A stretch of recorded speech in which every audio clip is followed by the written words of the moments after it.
will officially call the meeting, this meeting of the Bethel Public Site and Building Commission to order at 7:03. And we've got, I think Dave's got the flag behind him, so if you'll join me in a pledge.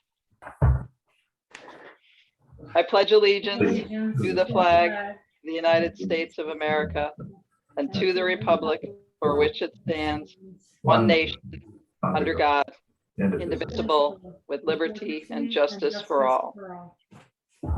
Thank you. With everybody, with some people muted and some not, it takes a little concentration to remember what I'm saying and not mess up. Because we're all kind of going at a different cadence, but it works out. All right, so we'll just go. We do have a lot to do tonight. We as a commission, we have some school stuff. We have some firing range stuff. So I hope Lieutenant Durkin joins us later, and municipal center locker room. So we'll start with public input. Done. Don't all speak at once. We don't have any public, so other than ourselves. So we'll move on. Correspondence, no correspondence other than what we have.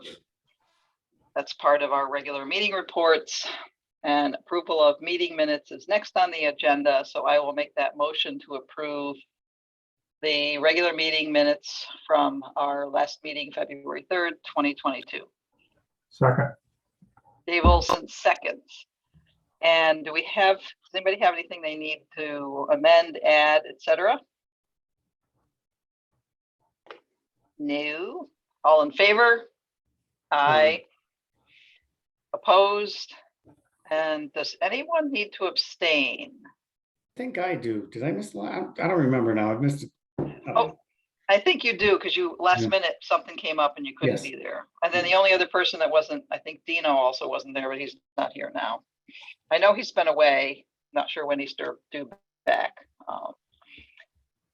So minutes done. We'll jump right into school stuff because we got a whole bunch of school stuff to look at, discuss, ponder, etc. So we'll start out, we'll go through the bullets, and if we have to rearrange them for any reason because we have some of the information kind of overlaps with other of the bullets, we'll do that. But we'll start out with our closeout progress and completion update. Ken or Jim, do you have anything to report to us?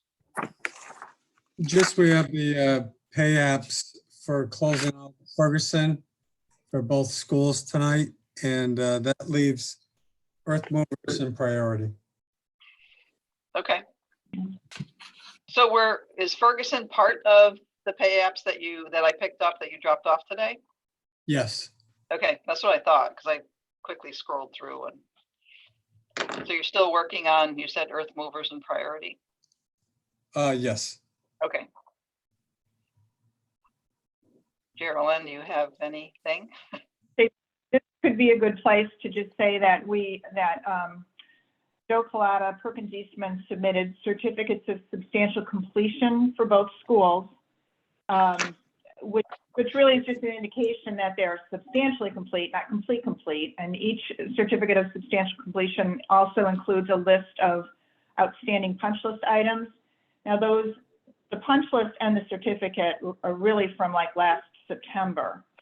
So in addition, so if you see, because I posted them on the web, on the shared drive, that certificate of substantial completion, I just wanted to add to that also added late today a response from Rizzo as to completion of all of those punch list items. And essentially what we're seeing is that all of the interior and building punch list items that were still on a list have been completed and closed out. So what remains is really the site work items that we continue to discuss at these meetings. So the certificate of substantial completion has been issued. It requires a signature from Rizzo, and it requires a signature from the owner, which I am going to run around and get tomorrow, and then provide that. We had provided a copy of these certificates to Chris Baldwin in support of the final certificate of occupancy. But I'll get him the final paperwork tomorrow after I grab all those signatures from people. So again, we've talked about it before, the projects are substantially complete, the buildings are complete and occupied, and then the only outstanding items have to do with the next bullet on the list as to site work. So with those certificates of substantial completion, I noticed, like, you did distribute those all around, that there is Joe Collada's kind of live signature, so to speak. It's in blue. But there's no date on it. Is that the one that you distributed? Is there like a actual? Yes. So I added a date because that was inadvertently left off. So now on the pages that I have to get signatures on, they're complete. The dates in there. Okay. And then it has you listed as the owner, but that's not correct. That's right. Okay. Yeah. No, sorry about that. Yeah. I have to drop other documents for Matt to sign. I'm presuming you would be the one to sign off on that based on the acceptance tonight from the building committee. We'll deal with a little bit later. Is that? Yeah. Right. I would think so too, because he's the one that signed the contracts and everything else. So I would assume that he would be your first stop. If he said, no, not me, I'd push back a little because I don't know who else would sign it. Because then not me. I have no authority. You would be so if you're saying no, it'll be Matt. So I'll make sure I get that signal. Right. The only authority that me or any other person on the building committee has is as assigned by the Board of Selectmen, and we're assigned the overseeing of the project, but not signing contracts and things like that. So I'm pretty sure it would be Matt. So then it would be filed somewhere, because does it get filed with the town clerk or with I guess I recommend that, yes, it get attached to the file that includes all of the all the contracts with Rizzo, because it is it just kind of closes the circle on the project. Right. So, yeah. Okay. And then if their copies are needed for anybody else, I guess you could make if you're at the municipal center. Yeah, if you're at the municipal center and you get signatures, and you get a signature from someone at Rizzo and you get a signature at the municipal center, and you need to make copies to have a copy for whatever reason, somebody there will go find Kathy, Sure. or somebody will get you to the copier. You can, and is it indicated somewhere that punch list is kind of completed, or is that just to be understood in a way? Do we need to say that somewhere? We've talked about this punch list issue before. It is sort of understood, and I do have that formal response on each line item. I can put together a response to each line item, which you did. Yeah. Which is also on the shared drive with this certificate of substantial completion as a response. And right. We would, typically you're issuing the certificate and the punch list, and then the work is in the future, but we've kind of combined all the paperwork. I can certainly attach that response to the original copy that I'm giving to Matt for signature, just so it's all in one place. Okay. All right. So anything else about that closeout progress, etc. And so, see, I have one question. It's probably more for Rizzo regarding the landscaping. Based upon the SLR report, those items were still not complete. And I saw a report from our special testing labs regarding the topsoil on that I think Joe had forwarded a couple of days ago. And I think Joe was looking for either more items, but it seemed to indicate to me that most of the tests that were done regarding the topsoil, all the ones as far as the percentage of sand gradient in the spec was too high. So it looked like it didn't pass the spec to me, unless I'm misinterpreting this. So I'm not too sure where to go with that. And I'm just bringing it up for Perkins and also SLR, if we can get a comment to them, and also to obviously make earth movers aware of it. and Priority aware of it and Rizzo aware of it, so that, it seemed to indicate that there's some issues there, but I might not be reading this right, but that's my first. You're not wrong, right? We had seen the results. That's why we did additional testing. It was a difficult time to do the testing when there's, Yeah. 6 inches of snow out there. But we did see that. We went over that with Earth Movers before we submitted it. He had spoken to his people about amendments that he could do. He also brought up that spec is for a grass area, not a field area where you would have higher sand content. So we took what we got yesterday, we sent it over to Earth Movers. We'll have a sit down with him and we'll come up with a game plan. Okay, yeah, I just wasn't too sure where we were going there. Thank you. Can I ask a question, Nancy? Yeah, Does that- sure. Does that relate to the compaction issue, Geraldine? Like if the sand Yes. content is too high? Yeah, doesn't- essentially. It could.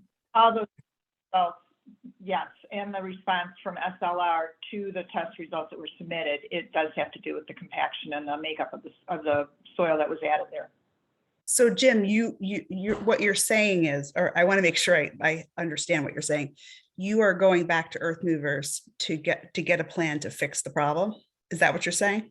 We had already started that process when we saw the test results coming in. So to make sure that there was a course of action to address the sand issue, and there was I believe a pH issue on the soil as well. The pH issue was a little bit easier to solve. We're looking to put together a plan with him to resolve the sand issue. So are they Yeah. going to have to redig up the field? I don't believe so, no. But let us get the information with Earth Movers, and we'll come to you with a plan as to what we're going to do with it. Because there is we did get later this afternoon, the zoning compliance letter from Beth Cavagna, in which she talks about specifically the soccer field and it not being in compliance. So we have to take that into consideration too. I believe so, and Chris is on, so he might be able to, if we can we got to go talk about site work, but this relates to this CO. Beth issued that letter with a caveat, so to speak, of our commission setting aside $50,000 to remediate specifically the soccer field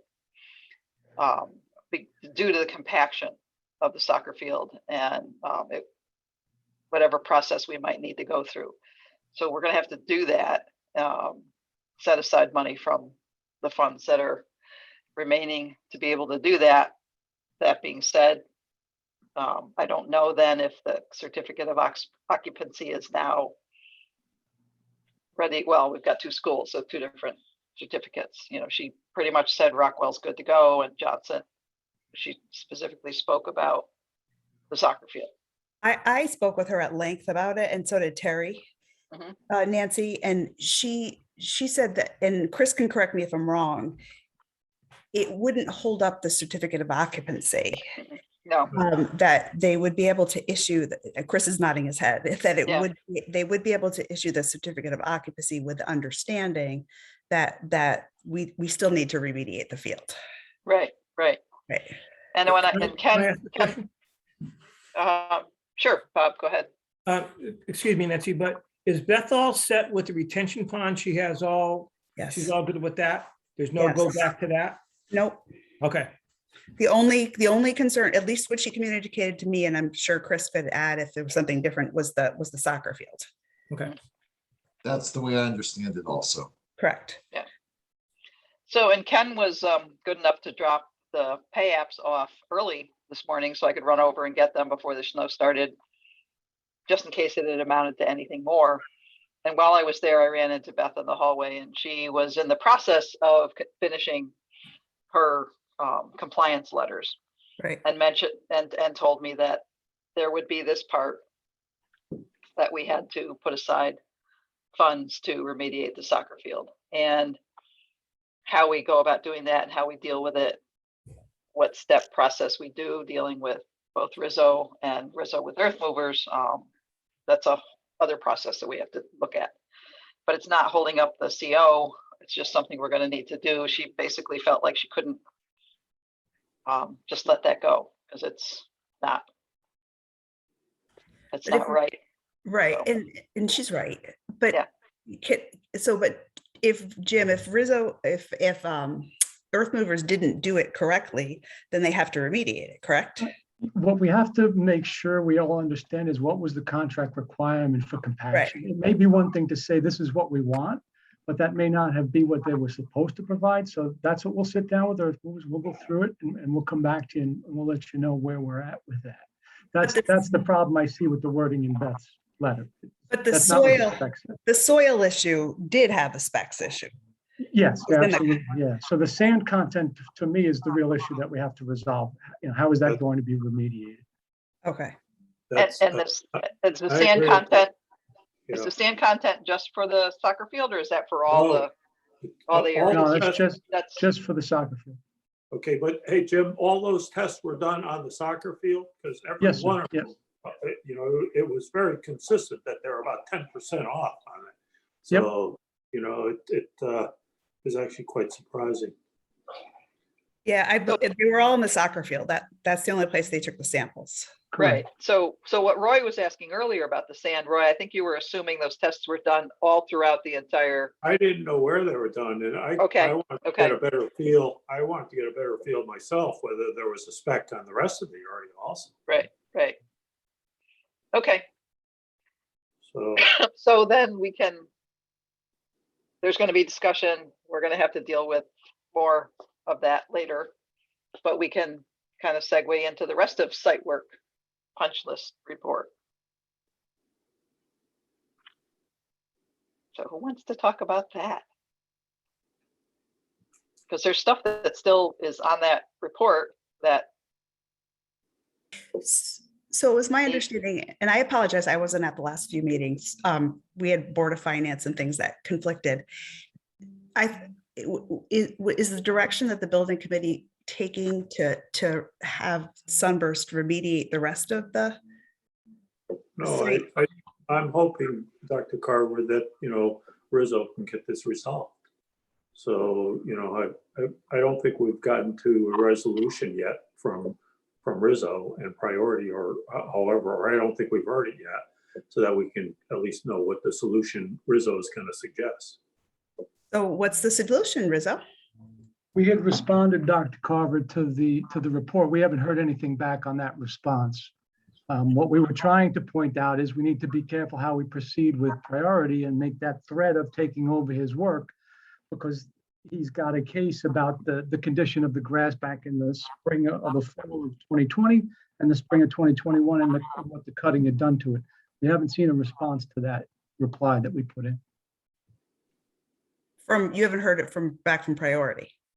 No, we got that. We responded to the SLR report. Yeah. And we submitted that over. to who?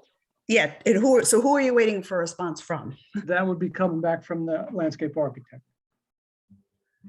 Which is SLR? I'm Yes. sorry, yeah. Yeah, so I'm waiting for Dave to respond to those comments. He was out all last week, so I'm trying to get that from him still. And Joe, I'm assuming it's that entire list of items? Yeah, it'd be the comments on the punch list Yeah, that was, okay. for both projects. Exactly, both schools, yeah, which has been ongoing since last June or July. Right. Yeah. So, okay, good. Just want to make sure we're all understanding what's what here. Yeah, no, that's good, because when we say we sent the report, who did we send it to and who are we waiting to hear from is kind of what we need to know. So that's good clarification. So Right. Joe, Nancy, go ahead. Nancy, What- what I'd like to do is take a minute to make sure we're separating the two issues of the landscaping. There's the landscaping of the soccer field. And then Yes, there's the landscaping of the other some semi-sloped areas. Okay, those and some Okay. other All right. grassy areas, So- yes. so pulling that apart. And this is directed for Jim. The issue with the mowing, I thought that was limited to the soccer field? No, that's priorities. So the soccer field is earth movers and the remainder of the area is priority. That's the easiest way to So, identify. so priority is saying we mowed the sloped areas? It's a fairly lengthy response, but yes, essentially any of the areas that were available to them where they planted grass, they were immediately cut in the fall of 2020, which damaged it for the spring of 2021, which damaged it through. And then again, in the fall of 2021, the grass continued to be cut and it was damaged. That would be for all of the grass areas. Okay, I'm not certain that happened. All along with this cutting of the grass stuff, I thought that was referring to the soccer field area, and that's the the flat reason soccer field area. Sure, and that's the reason we tried to put together a comprehensive response so that everyone would see what the actual history was through photos of the areas and through documentation, so that we proceed here, because we do have a contract. We do have a contract with priority. We have to be careful how we go about when we're going to throw somebody off a job or try to do work on their behalf. So priority is saying that the areas that are sloped, that still had rocks Right. and tree branches laying on them, they're claiming that we mowed them too soon? They hydroseeded them. You have to look at the response to the report. The sloped areas, it's all of the areas that were questioned as far as the grass goes. Okay, You had because another- that I don't buy. I mean, I all I'm along not have trying thought they were to- talking about a flat surface that maybe we mowed too soon, but I can't imagine that we took equipment and mowed around rocks and tree limbs on sloped areas too soon, because I don't know that we were even able to Those were- treat those areas in a landscaping type way, because they weren't prepared to the extent where they could be treated in a nice landscaped way. And also, why didn't they label it? Leave it alone under observation or Well, under a they- test. Bob, if you remember, they did that in the fall, and those were the signs that they had put on the areas that had been treated, and then they were asked to remove those signs because those are indicating areas of treatment, and they didn't want that around the school. So again, that's why we spent the time putting together the response, so that there's quite a bit of history to what they did, what they put us on notice for. It's easy to look at it now and say, okay, why can't you just do this? It sounds simple enough, but that's neglecting the fact that they are going to make a legal case of this, and this is going to become an issue. And you want to make sure everybody's aware of the history of it. And I know everyone thinks that they are, but the reality may not match what our memories are saying to us right now. Well, I would say that those little signs, all they said was there was a pesticide application. I didn't say that they were appropriate signs, Dr. Carver. I just said that he did try and cordon off the areas that he had treated.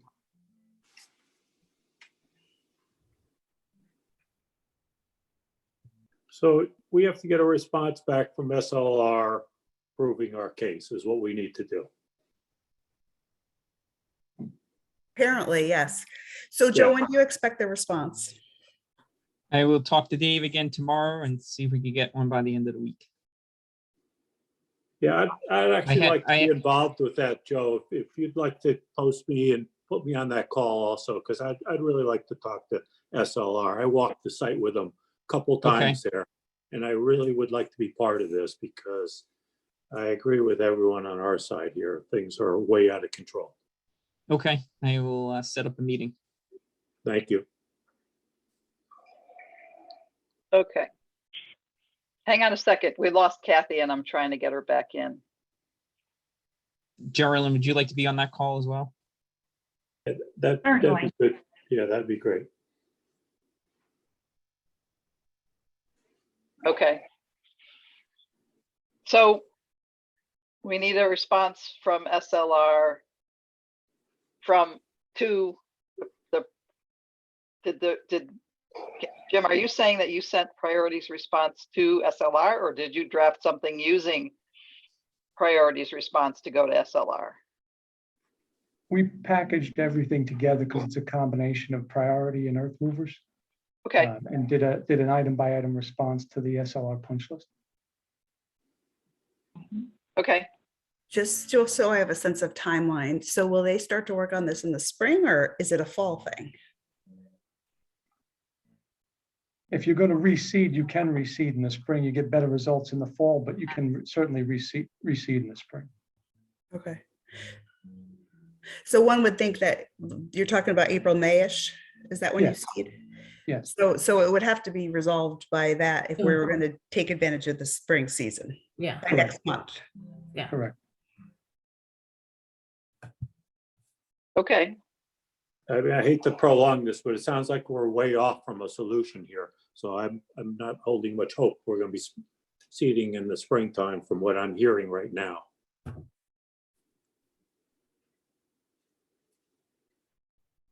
Because it doesn't look like Rizzo has, it doesn't look like Rizzo has a solution to me to resolve this problem, which I think is clearly within Rizzo's scope of work. yes, it is. Okay. I would agree. So that's where I stand on this. I think most of us do. And I don't see And financially. just going back and forth between priority and earth movers and blah, blah, blah, isn't solving the problem. It's not. It's not Obviously. answering it, and we're not Nope. getting there. And this Yep. is all I keep hearing. And, you know, I'd like to be part of this and see if we can get this solved. We've been talking about it for months. But We've been talking about it for years. Dr. Carl, we've been talking about it for years. Yeah. And talking about, you know, cutting slopes that can't be cut, overcutting slopes that can't be cut is ludicrous. Agreed. All right, Right. good. So, well, thanks, Roy, for offering to be a little It's more for the- involved with that, see if we can get it pushed along more quickly. Okay, so Kathy's back on, but she can't, I think she's probably on her phone. She keeps losing her internet connection, but she's at least doing minutes, and we don't need to hear from her unless she has something, like she needs us to repeat something or whatever. She's going to text me and I'll let us know. Otherwise, she can go back, obviously, to the recording if she needs to. So is there anything more? Obviously, the site work is the soccer field and the other sort of landscaping green areas that we've been dealing with. I don't think there's much more on site work that we need to be dealing with, correct? Correct. Okay. So do we want to keep going down, Geraldine, your budget review? We want to look at that next, or do we want, what are we? Are we going to vote or whatever, do the motion for is that later on the agenda? Yes. Okay, sorry. It is later on the agenda. It could be any time. I mean, I think that's pretty much the end. There is no more discussion really about requesting this acceptance of the buildings and requesting the recommendation to the Board of Education. So if we want to take that up, next would make sense. We can do it. So basically what we need to do as the building committee we'll have a motion, I have a motion that we, the building committee, the building public site and building commission is accepting the buildings as complete and recommending to the Board of Education that they accept the buildings as complete. It's part of the process that we have to do, partly town, but also moving along with all the state stuff that has to be done. Okay, so I will make the first motion, and it's got a lot of words in it, Kathy, I'm sorry, but you'll get it off the recording. Plus I've got it written in front of me, so I can give it to you if you need it. So I will make a motion that we, the Public Site and Building Commission, resolve that construction of the Ralph M.T. Johnson Elementary School additions and renovations, State of Connecticut project number 009-0059 and RNV, be accepted as substantially complete, and recommend that the Bethel Board of Education accept the projects for beneficial occupancy by the town of Bethel with the following attachments. A certificate of substantial completion issued by Perkins Eastman. What date should I use? It says September 20, 2021. That is the date. Okay, okay, that's the original, the when they sent out the, okay, so September 20, 2021. And a certificate of occupancy issued by the town of Bethel dated March 9th, Mhm. 2022. Maybe 10. Which date should we use, Chris? You can use whatever date you want. I could backdate it a day. I could date it tomorrow. Well, if you're gonna do it tomorrow, then we'll say March 10th, 2022. Okay, that's fine. Okay. That's But fine. you're meeting tonight, so the document would have needed to be signed, so I would use the 9th. I mean, your Okay. minutes are the 9th. True. Yeah, we're Okay. voting on it tonight, so. Okay, March So- 9th, 2022. Okay. That's my motion. Somebody has to second it. I'll second that. Okay, Roy, Dave, everybody's got their hands up. We got lots of seconds. Which Kathy, I don't know if she probably can't see it because. Is there any discussion? And does anybody need to put, Geraldine, Christine, or Terry need to put anything in there about doing this? Okay, all in favor? Aye. Aye. Anybody opposed? Motion carries. So I have the same motion, but we substitute Rockwell in there. So we'll have to do that. Oh, she says she can see everyone. She just can't talk. Okay, so again, I make a motion that we, the background noise, we, the Public Site and Building, Town of Bethel Public Site and Building Commission, resolve that the construction of the Anna H. Rockwell Elementary School additions and renovations, State of Connecticut project number 009-0058 at RNV be accepted as substantially complete and recommend that the Bethel Board of Education accept the project for the beneficial occupancy by the town of Bethel with the following attachments. Number one, certificate of substantial completion issued by Perkins Eastman dated September 20, 2021. Certificate of occupancy issued by the town of Bethel dated March 9th, 2022. Okay. Second from Dave Olson. Any discussion on this? All in favor? Aye. Aye. Opposed? Done. Okay, Kathy, I can give you that if needed. I'll put it in with the invoices. So do I then need to send a letter to the Board of Education stating this? I think you could send a copy of the minutes, forward the minutes. Okay, to Melanie, and she'll send it around to. If you send it, just send it to Super A. Kathy can send it to Super A. Yeah. Because Okay. we'll have to include it because the board's meeting next week. Okay. So they will act on it next Thursday night. Yeah. And Okay. that will help us with the project closeout. Okay, and that doesn't, so you don't need an official sounding letter from the No. Public Site and Building Commission, just the minutes. Your Yeah. minutes are the legal document. Yeah, they are. Yeah. They are. I just didn't know if we needed a letter too. Okay. All right, that part's done. And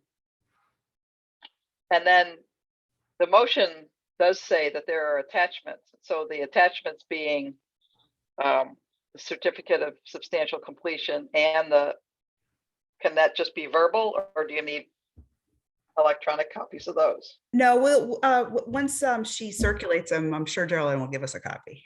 Okay, all right. Yeah, you can grab them off. So the certificate of, well, I will repost the certificate of substantial completion once I get it, once it's fully executed, but there's a copy right now on the shared drive. And we would upload, I'll make a new folder for, or there probably is a folder for closeout materials, but we'll make a folder so it's obvious where the certificate of occupancy and the certificate of substantial completion are. Yeah, And for. that would be Okay. great. Thank you. And Okay. that way the Board of Ed has all the evidence in order Yes. to make their motion. Right. Yep, and then I'll date the document for today. So you have a dated document for today that coincides with your meeting. Thank you, Chris. Thanks, Chris. Thank you, Chris. Okay, so should we just kind of go through the bullets in order again, or is there something else that segues better after this? Nope, we can go back to budget and then Okay. PTOs. Yep, Right. budget. Okay.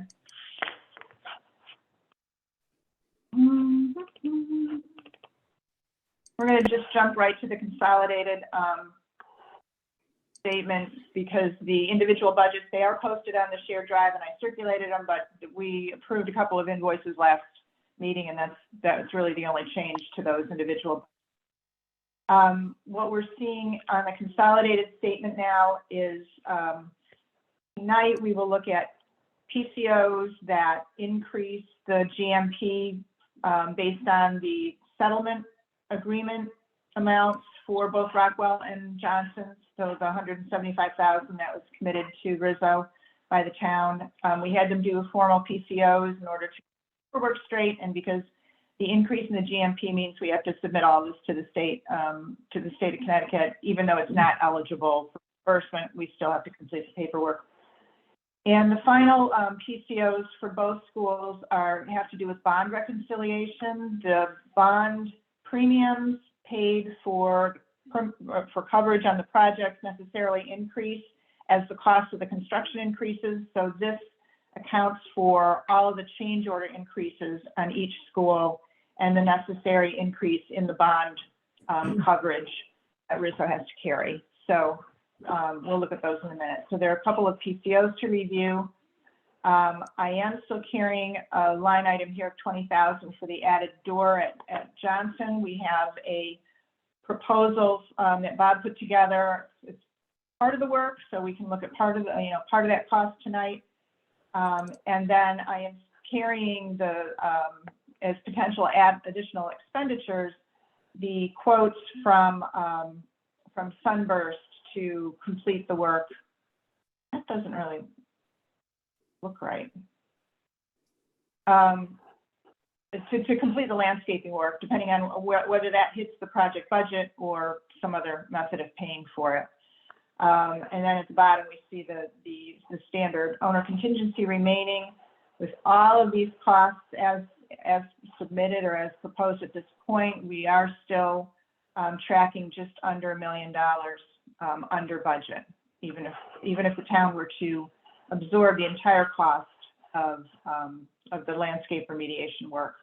This does not include this doesn't account for the $50,000 that we have to put aside based on best requirement at Johnson.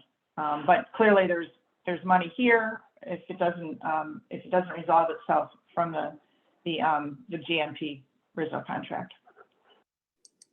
So couple of items down is the professional services, additional service requests, next item down. The Rizzo amount is there. Have you rolled the Perkins Eastman amount up into the totals? Perkins Eastman amounts are already rolled up into these soft cost totals up here. We have not seen an invoice them yet. Joe was telling me today that he just that it's in the works. They just approved it. It'll come through for the next meeting. But the liability for it is already on this budget. Okay, so if it's up in there, so just while we're looking at this, knowing where all the costs go, the letters that were part of the agreement, we have to approve the Rizzo change orders tonight because, as Geraldine said, and as I pointed out to First Selectman, that it does create a change to the GMP. So we need that paperwork trail, especially as Geraldine said, as we're submitting everything to the state. With Rizzo or with Perkins Eastman, don't necessarily need that change order. The letter of agreement creates kind of like that change order. So once we approve the amounts in the change orders tonight, those letters of agreement will be signed and they will become sort of part of the documentation for everything. That's just a little additional aside and kind of covering another bullet for the professional services additional service requests. So we're sort of all done with those. And as once the letters are signed and everything is invoiced. So, any questions on any of the budget? So as Geraldine said, she's got to put in something for the 50,000. The Sunburst part looks right, Geraldine, I think, because you split it between the two schools. Yeah, exactly. Yeah, because their original quote was one total. So if we have to split it between the two schools, you're just kind of taking a guess at that. And the furniture is already dealt with, and that's rolled up into the top two, into the soft costs. Correct. Yeah. Follow up in the soft cost, Okay, previous approval. right. So any questions on budget items or any of this that we're looking at now? Did we get a proposal for the doors? We have Partial. a partial proposal, partial to look at tonight, Thanks. which we can do right now.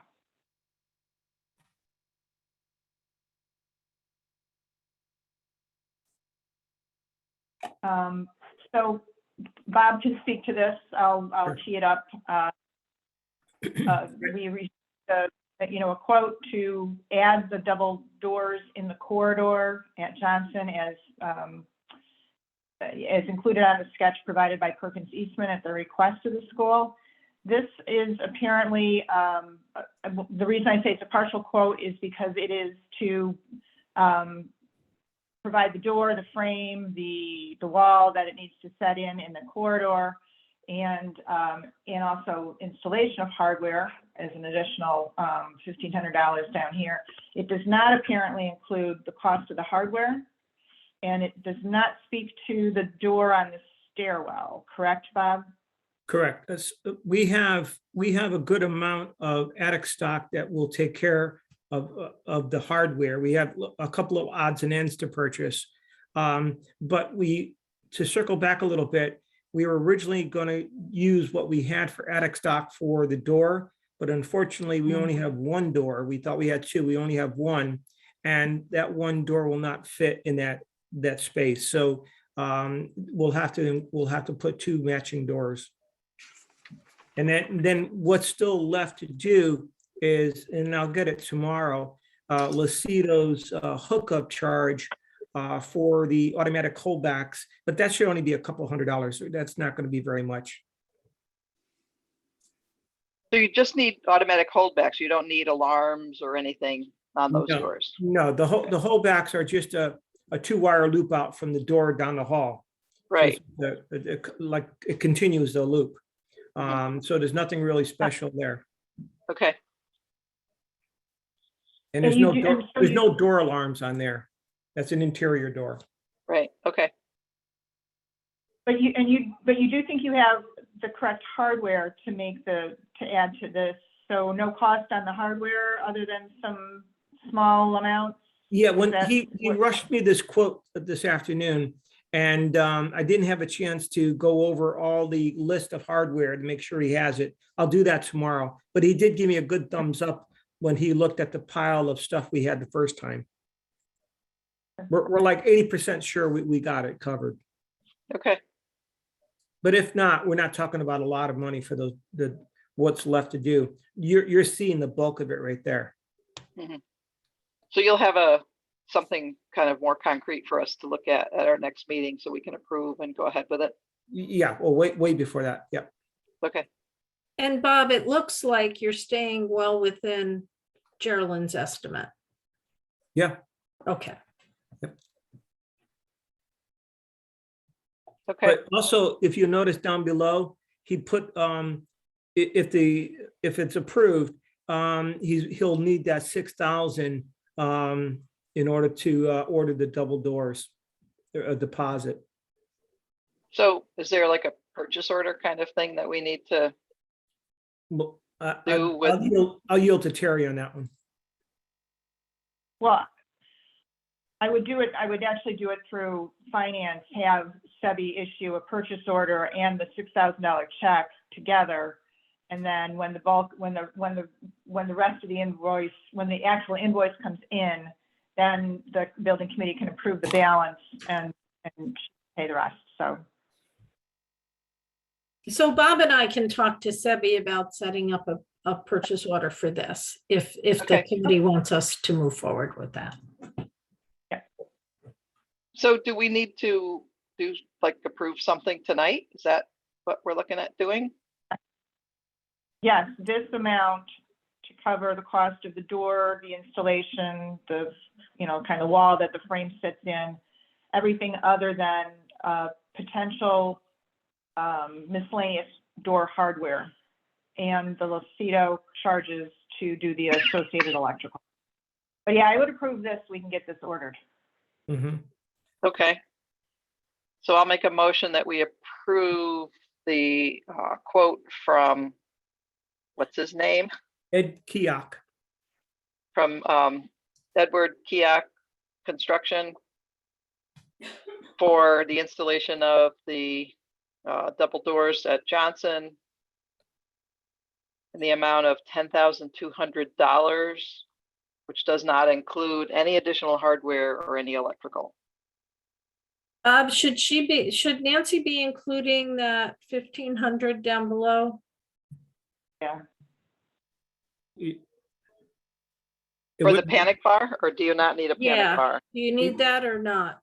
I We'll just. Yeah, I would include it. Okay, Yeah. so So how about if I make a, how about if I- 11,700, 11,700. Yes, it should be included. Yeah, how about if I make a motion to not to exceed 12,000? Good. So Kathy, And- Dave Olson seconds, but Kathy, my motion is amended in the amount just to not to exceed 12,000, if that's okay. You can text me if we need to do something different. Kathy keeps texting me whenever she needs something. And Bob, make sure he's providing 7 feet tall doors, not 7-inch tall doors. Oh, yes.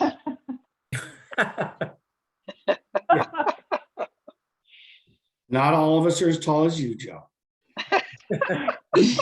It's not a high bar to cross. But boom. Okay, so that's my motion with a second from Dave Olson. Thanks for the calling out the addition there. Again, we may need to add some costs to this, but that would include a second quote from, if it's from this fellow or from Lucido, if there's other things this guy's got to add, or if Lucido's got to, obviously they're going to have their amount. We'll deal with that another time. So any other questions, comments, et cetera, on this? All in favor? Aye. Aye. Anybody opposed? Done. So now Terry and Bob can chat with Sebi about what you need to do to get a purchase order. So should we just go ahead and do the other change orders? Because that's kind of next. We already did the Board of Ed recommendation and all that other stuff. Oop. So, yes, so change orders. So each school will have a PCO that includes the cost of the increased general conditions that were approved by the town. In this case, for Johnson, the total is $115,000. So I'll make a motion that, I'll make a motion that we approve change order number 144 for Johnson School for the claim settlement for Rizzo in the amount of $115,000. I'll second it. I just want to have some discussion. Sure, Roy. Just in light of what we've been talking about with the landscaping and the soccer field, it's changed my views a little bit as far as where we are. Is this something we should postpone for a couple of weeks and talk with legal on this? This is separate, and this is also something that's already been through. Yeah, I recognize that. I've been part of that discussion also. I'm just bringing it up. I'm not at all comfortable from the response from Rizzo as far as getting this settled. The landscaping, both of them. Roy, if I could, and I think, part of it is, and I understand the frustration. If there is a formal rejection of the response that we had submitted, that allows us by contract to then go to priority and put them on notice. They're not going to do what we're asking them to do. So it's going to become a legal case. So there are certain things that have to be followed by contract in order to be able to do that. I I recognize understand the that. frustration, and I get it's not what you want to hear. The first thing we wanted to make sure was that everybody was aware, and I know it's, again, the frustration, everyone was aware of what is the history and what is priority going to say when this does become a legal issue, because it will. And that's where we are with that. So we get the response. I wouldn't mind being involved in the conversation with SLR. We need to be able to go back and reject what priority is saying with SLR's response, because even Sunburst brought up the same points that priority did. We just need to be careful how we proceed so that we make sure we're following the contract. I absolutely agree with you, That, Jim. my apologies. There's none meant My to be given. frustration is I obviously understand that part of it. But by the same token, our contract is with Rizzo. Rizzo has an obligation, in my mind, to straighten this out. Whatever it's got to take, they got to straighten it out. You were big boys. That's why we picked you. And you know what? I don't want to get into the battle with priority. I know where it's going. I don't want to get into the battle with earth movers. I know where that's going too. What I'm saying is, this is the end of the job. I'm thinking that someone owes us something to get this thing resolved and fixed up. And what I'm hearing now is not the right answer that I want to hear. What I'm hearing is we're going for litigation. And if we're going for litigation, then I'm going to look a different way. That's why I'm making this suggestion. So it's totally on the fact that I didn't hear what I wanted to hear tonight. That's my point of view. Understood. And to be honest with you, if we have to hold things up, I don't mind doing that. Because, if we can't get answers from what it is, I don't want to be talking to priority. It's not our job. I don't care. All we know is the job stinks. Very simple. We've been arguing over the same detail all the way along. I would have thought Rizzo would have stepped up to the line and said, solve it. That's the contractor I thought we had.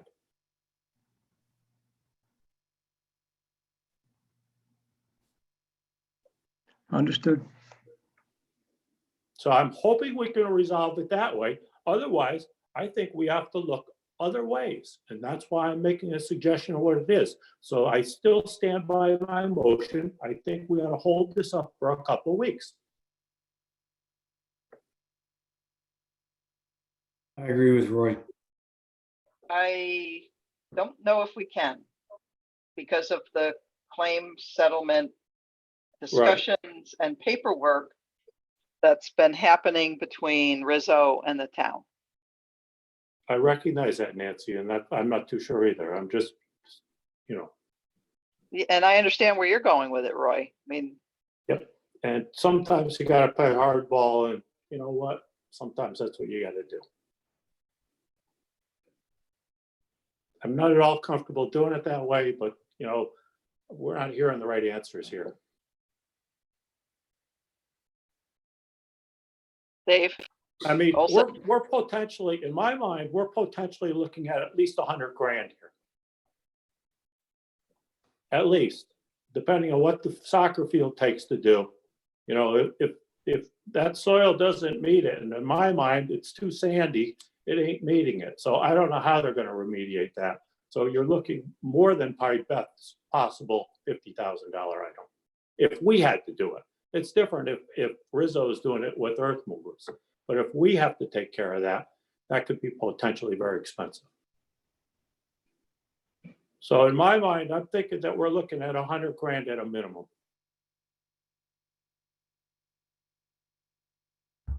Dave Olson, did you have something you wanted to? I wonder if the settlement discussions with Rizzo included any consideration for the setback. For the site work? No, because it was not part of the claim settlement. But it is part of Rizzo's contract. Yes, it is. So I guess I'm with Roy on this one. I'm not too sure which way to go, Nancy. I really am not. So I'm just, but that's, I have some deep reservations with where we're going. And I understand, put this back in here.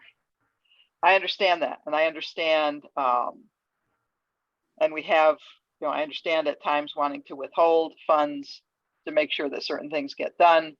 Yet Right. I don't know if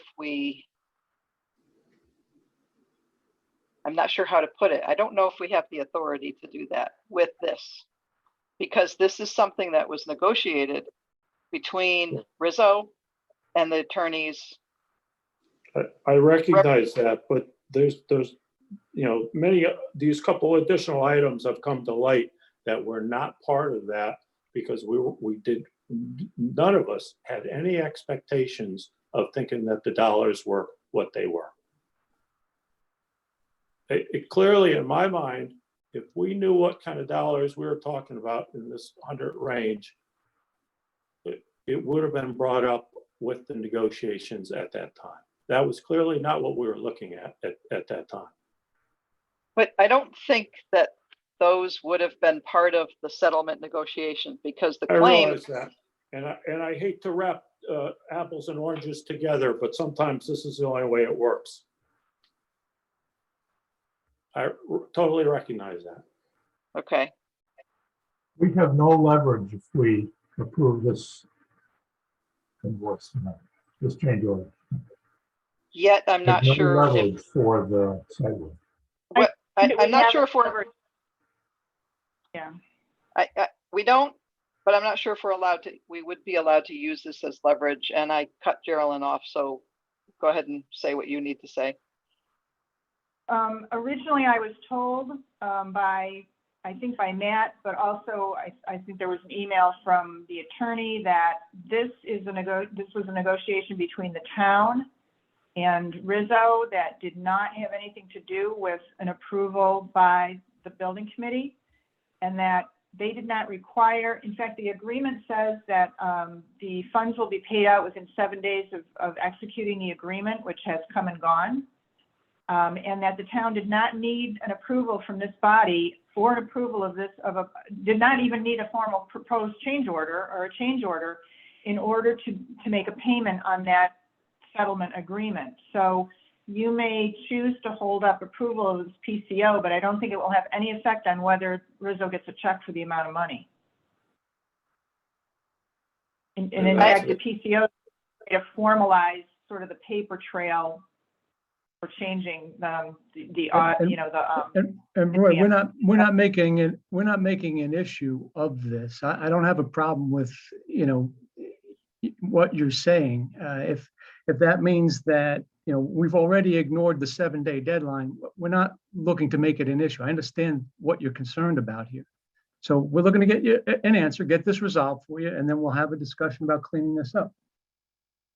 I understand that, Jim, but my frustration is that the answer is that we're going to get this solved, and that's not what I'm hearing. It's we're going to try to find who we can point our fingers at. No, not at all. There's some steps that have to be followed before we step in and go spend what's priorities money, or in that case, earth movers money. Well, we know that there's nothing there for priority, and the whole contract was less than this amount that we're talking about. So, everything is, it's somewhat irrelevant to what it is. My feeling is that Rizzo's got to step up and get this resolved for us, in total.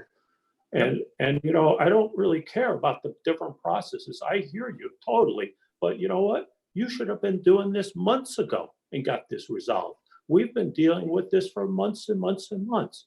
And I'm offended that Rizzo at this point hasn't stepped up and said, look, we don't care. We're just going to get this resolved for you guys. Okay. I'm frustrated with that level. Understood. To expand a little on what Geraldine was saying, I also had a conversation with Matt Knickerbocker about the settlement between Rizzo and the town. which went through the attorneys. Right. And there are letters of agreement that need to be signed by Matt Knickerbocker as first selectman, because it results in a change in the contract amount. And the same with Perkins Eastman. Because it results in a change in the contract amount, I can't sign it. That's a decision that was made. We gave some input. Right. This commission gave some input as the talks were happening on the settlements, and they listened to our input. They didn't, go above, below, whatever. They listened to what we had to say and stuck with that. So as Geraldine said, those letters are out there and are kind of waiting for Matt's signature, and yet the language of the letters are known by both Rizzo and by Perkins Eastman. And it was at my insistence and at Geraldine's insistence too, because she's had much more experience with the State Office of School Construction than I have, that we go through this change order process. They were just going to go ahead, the attorneys in the town were just going to go ahead and sign the letters and send money to Rizzo. Sign the letters, send money to Perkins Eastman. Having official documentation, we felt, was necessary once the audit from the Office of School Construction came through, that we needed to have this necessary paperwork, because there's this amount of money that went out. How do we verify where it went and who it went to and why it went there?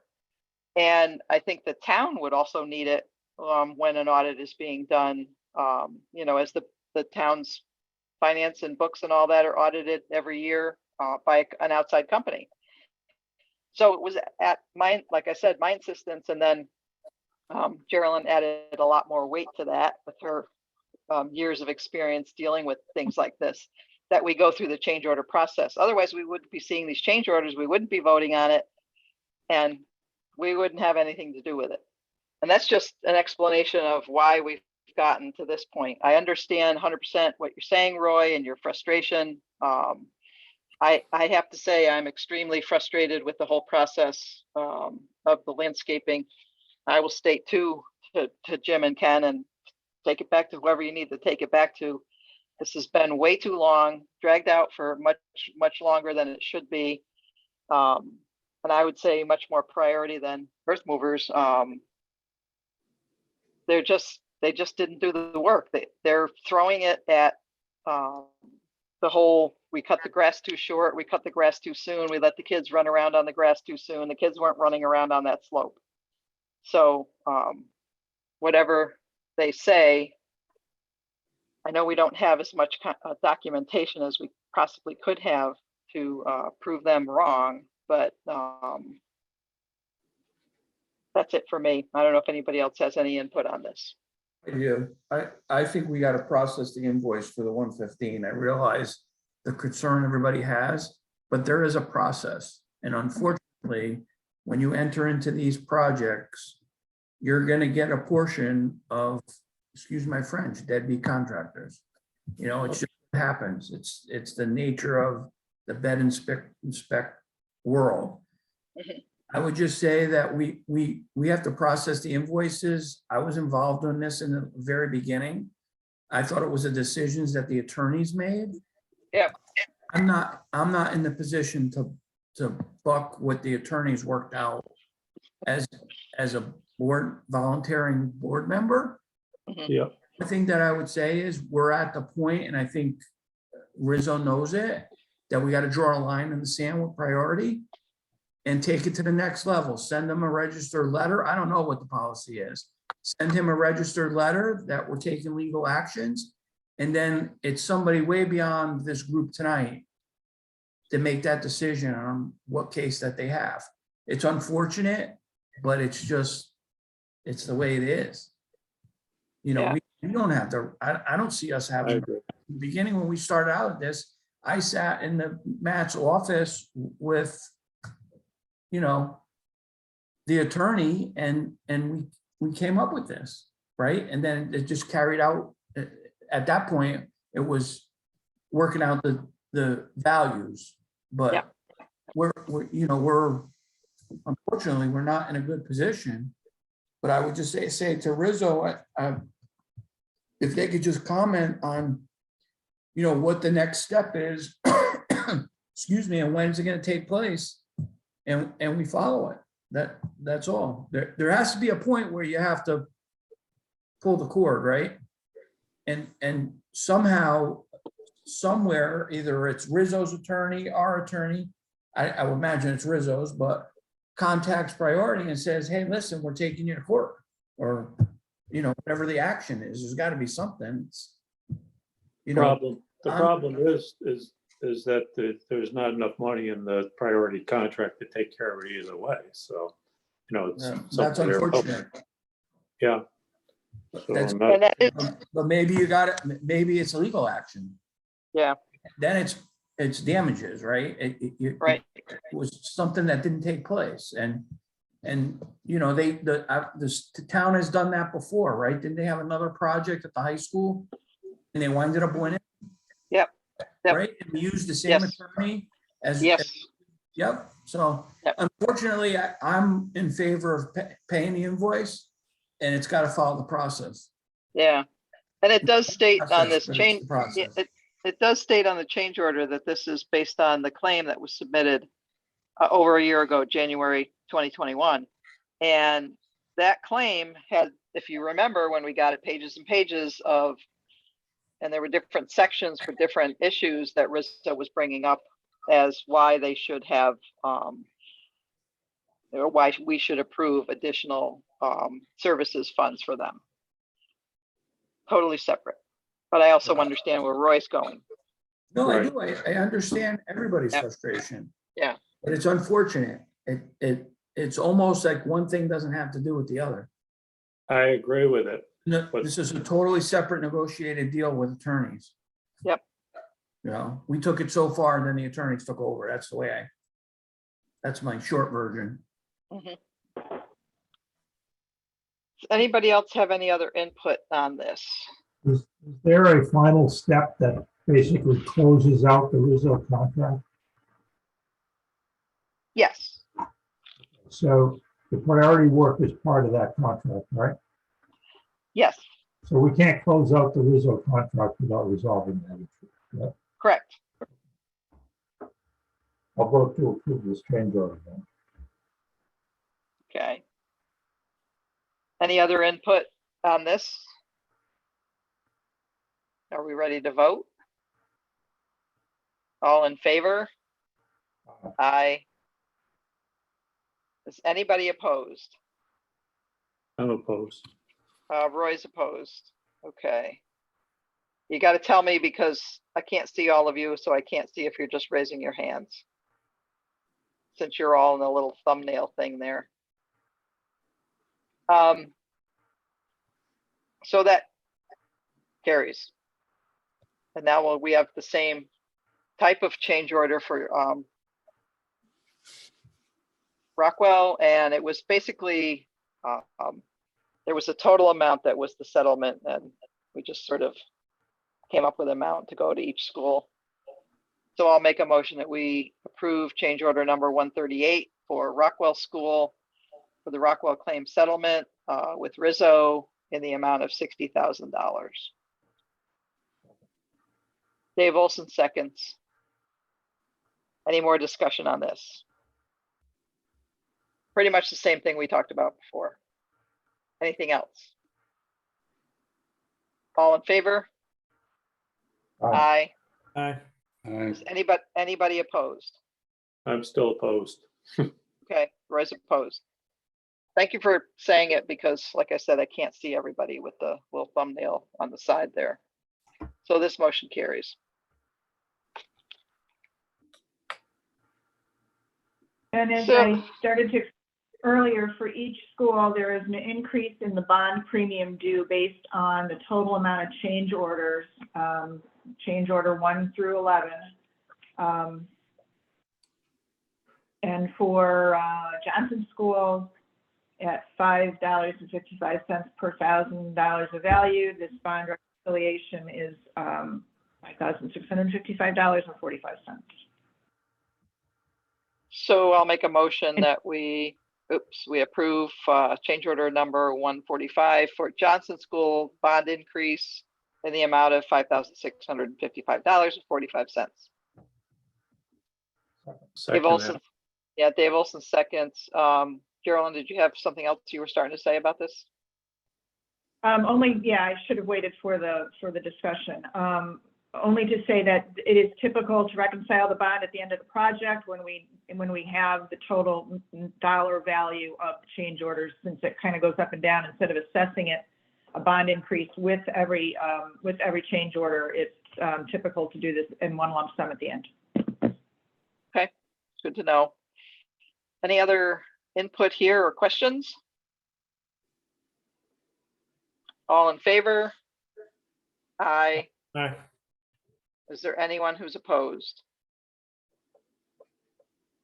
Okay, and then we have similar for Rockwell, correct? Correct.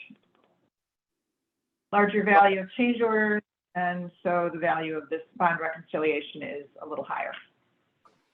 So I'll make a motion that we approve change order number 139 for Rockwell's, for the Rockwell bond increase in the amount of $6,573.64. Second that. I got a second from Roy. Any other discussion or any other input needed on this? All in favor? Aye. Aye. Is anybody opposed? Done. So those are the change orders for tonight, correct? Correct. Yeah.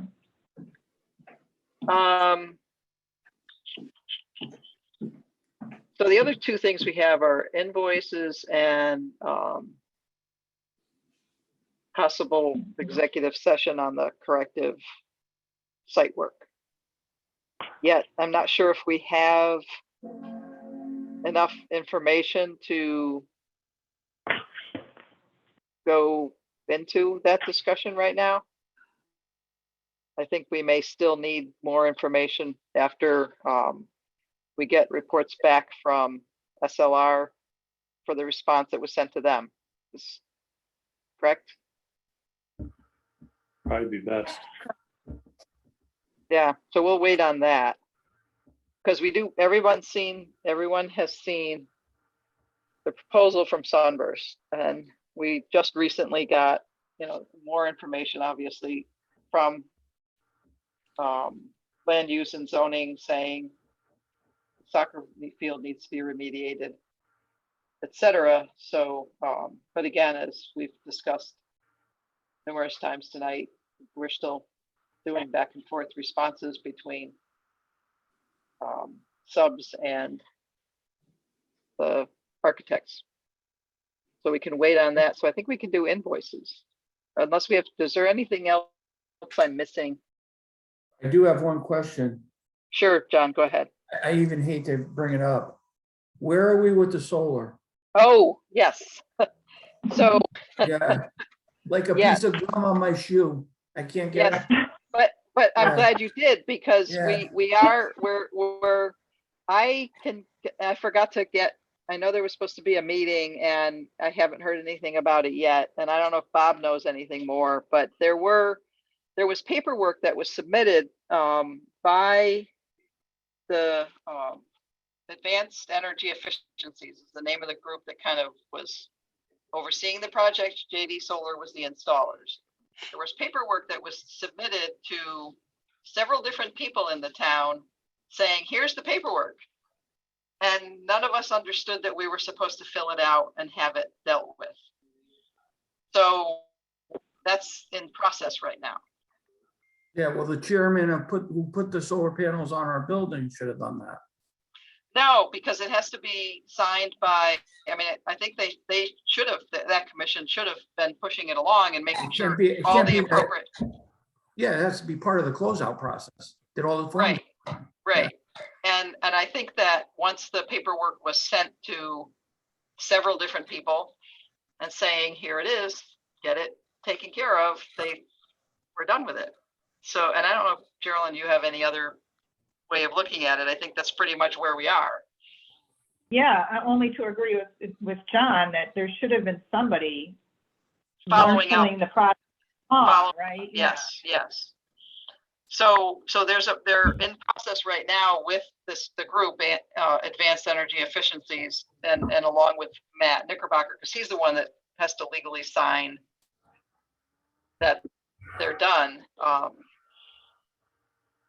There was supposed to be a meeting. We were all supposed to get in a room, and then I hadn't heard anything. So I got to check back in with him to find out. It was kind of like like I said, paperwork was sent out to 4 different groups of people saying, here it is. And no one followed up saying, did you get the paperwork done? Because they just thought it was done and it was filed. It was signed, it was done. So it's in process right now. You know, Nance, I'm sitting here being quiet, but I never got that paperwork. And I've heard a couple comments that I did, and the only involvement I had was throwing them idiots off the roof.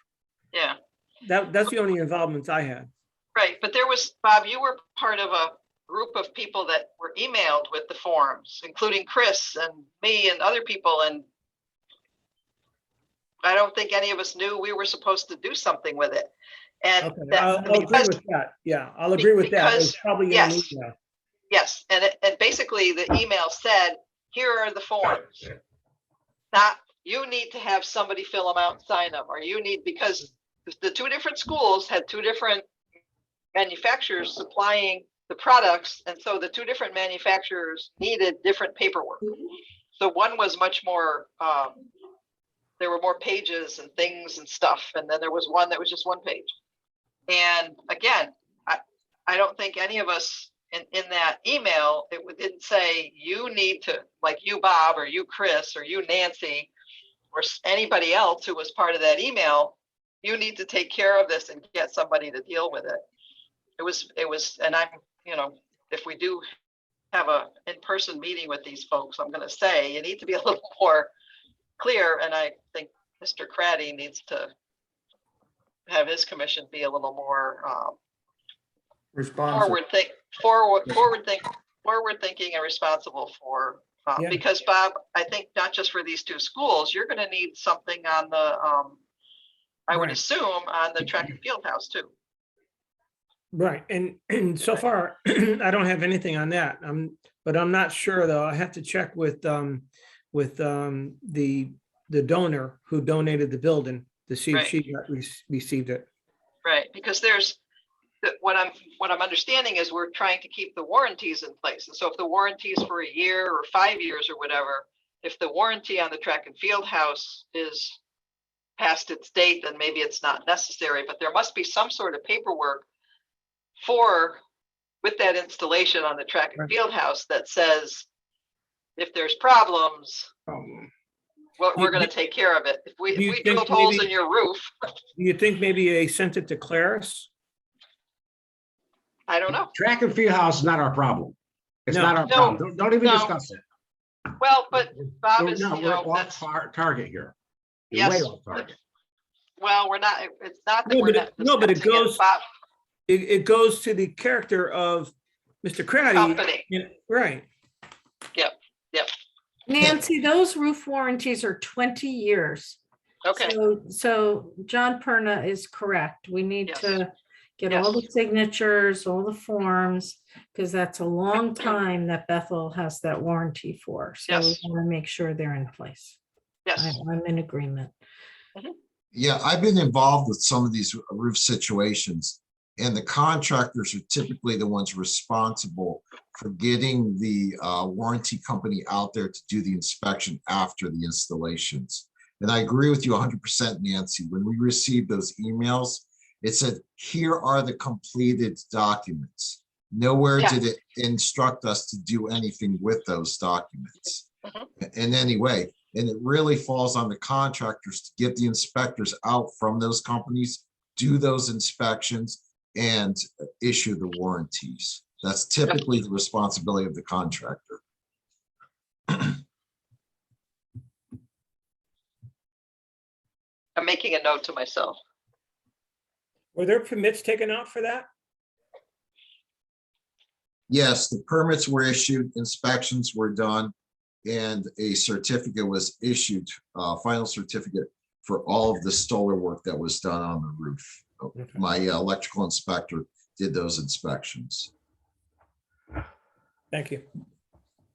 Okay, so I just wrote myself a note to get in touch with Matt on where we are with getting the paperwork done, because the folks from Advanced Energy Efficiencies were jumping right on it and saying we're going to get this taken care of. So I want to make sure it's continuing to move forward. Okay. John will keep asking until we get it done, and I'm glad you do, because we don't want it falling between the cracks again. Invoices. Hey, I have one question for Terry. Terry, Yeah. with all this stuff going on with Costas and school construction, are we have anything to worry about? I'm not saying we did anything wrong, but No. our funding's coming down? Well, I can tell you this much. We are not a district that received any letters that we would be impacted.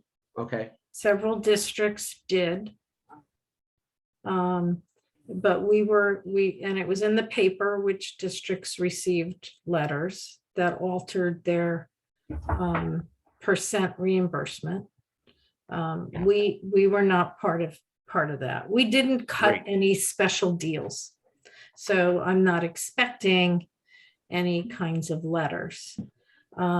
If you don't mind, I'll go off on the sidetrack for just 30 seconds. The other issue, and thank you for approving it tonight, substantially complete, because there's changes at the state that affect its employees, and a lot of state employees who have been there for a long time are going to retire. And fortunately, we have for many years had a very good working relationship with whoever oversaw school construction, whether it was Office of School Construction or whether it was under DAS. I don't care who it was under, or OPM.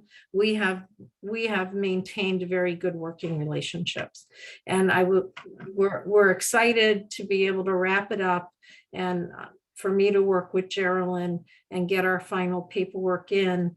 I can't swear who's leaving and who's not, but the state is estimating that there could be 6,000 retirements on July 1. So we are anxious to get everything in, while knowledgeable people with the history and good working relationships can get this all, get everything filed. And if we have to wait for the audit, we wait for the audit, but get our filings in. Because Costas or no Costas, we've had very good working relationships, and all, of course, ethical and above board with that organization. The amounts that, the amount actually of our reimbursement is very much in line with what was happening at the time.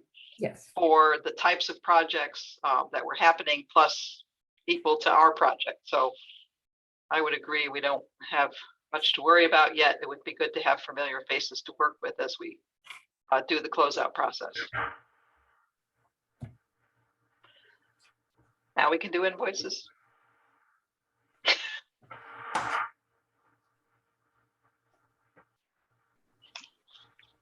So the first invoice is from Bethel Power Equipment for, and I hope Terry can speak to this. This is for the plow landscape equipment that was approved. A quote was approved by the building committee a number of meetings ago. The quote that was approved was about $68,000. So I'm presuming this is not the entire package, Terry, is that correct? And Eileen is on the call also.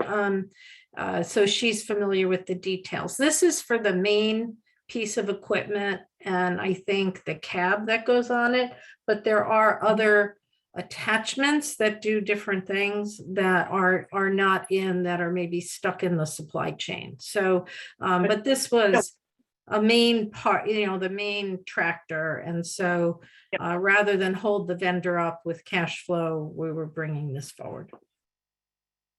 Okay. So, and it's, I'll make the motion, that we can, if anybody has any other questions about it, we can. I'll make a motion that we approve Bethel Power Equipment invoice number 73443 for the equipment that we had approved previously. It's just for the main equipment. Other attachments will be billed separately. And the amount is $37,760.80. I'll second it. I got a whole bunch of seconds. Pick one. If I can take it for a ride. I So just this- had a question with discussion though. I'd like to just open it up. I just wanted to find out when they thought the rest of the implements were coming. Yeah. Do we have any idea? I'll let you answer that. Yeah, and you know what? I really can't tell you. It could be 3 months. It could be the end of, it could be June or July, but I've been waiting for a mowing deck for my Ventrac, and I just got told it's not going to be until June. So, The problem is though, is that we can't use this the way it is there. That's No. just a tractor with nothing there. well, it has attachments that I have that we can use it already. And 2 of the attachments are for winter. One's a snow blower and one's a broom. So Yeah. those would not be needed until the winter. And then the other one is the piece of equipment that should help us with the slopes that are been left. So I'm hoping that piece comes in the spring. So, And so this we do- invoice lists all the stuff that has been received to date, correct? Yes. yes. Okay. Okay. Which is just really the tractor. There's no attachments for it. So as long as you have other attachments that you can use, if it's 6 months or so, that's not doing us any good. Yeah, well, this tractor can have the attachment you saw at Mow, those Yeah, on it, because then I could have 2 of them. I have another 2 mowing decks that go on the okay, good. cab. So we could have both machines going at the same time come Good. June, even if we don't get the rest of the attachments. But the 2 main ones that we got it for, especially for the schools, are the winter equipment. So, and, Yeah. we won't need those. We're at the end of the season there, so. Yeah. No problem, We're hoping. hopefully. Okay. Any other questions on this or comments? All in favor? Aye. Aye. Is anybody opposed? Done. So we got RH Lord too. Yeah. Yes. This is an invoice for the 175 stools that were ordered for Johnson School. It is 19.7 is exactly what the quote was, and the stools were delivered, confirmed by Ryan, the head custodian at Johnson, probably within a week of when we placed the order. So they were actually sitting in the warehouse waiting for us, as opposed to the balance of the furniture that was also approved is still someplace in the supply chain. So I'll make a motion that we approve the invoice from Robert H. Lord Company, invoice number 34735, in the amount of $19,700 for Johnson School for the stools. Any more discussion on this? All in favor? Aye. Opposed? Done. And then we've got STV and I have STV invoices. didn't we do those last week? Oh, maybe these are the hard copies that showed up Yeah, after. the hard Okay, copy they're not new got ones. delayed. Okay, We're not due one. never Don't pay us mind. anymore. But we do have Rizzo applications for payment. Yes. We have Geraldine's comments on recording that we're not to pay her anymore. So thank you Okay. very much. Yes, these, Yeah. I picked them up at the first selectman's office. I didn't even look at them. I just grabbed them out of the box because I had printed them the last time. So Johnson, Yep. I reconfirm what what Ken announced at the beginning of the meeting is that on Johnson, the remaining, the subcontractors that have not been fully paid out at this point are only earth movers and priority, and a balance of the fees that were owed to Rizzo. So as of this invoice, all the other trades are closed out and retainage is paid. Okay, so I'll make a motion that we approve application for payment number 35 from Rizzo for Johnson in the amount of $127,631.94. Second, Dave Olson seconds. Any discussion, questions on this? I think Geraldine's explanation is pretty complete. All in favor? Aye. Anybody opposed? I am. Roy's Roy. opposed. Okay. Got it. I want them to understand where we're coming from. Yep.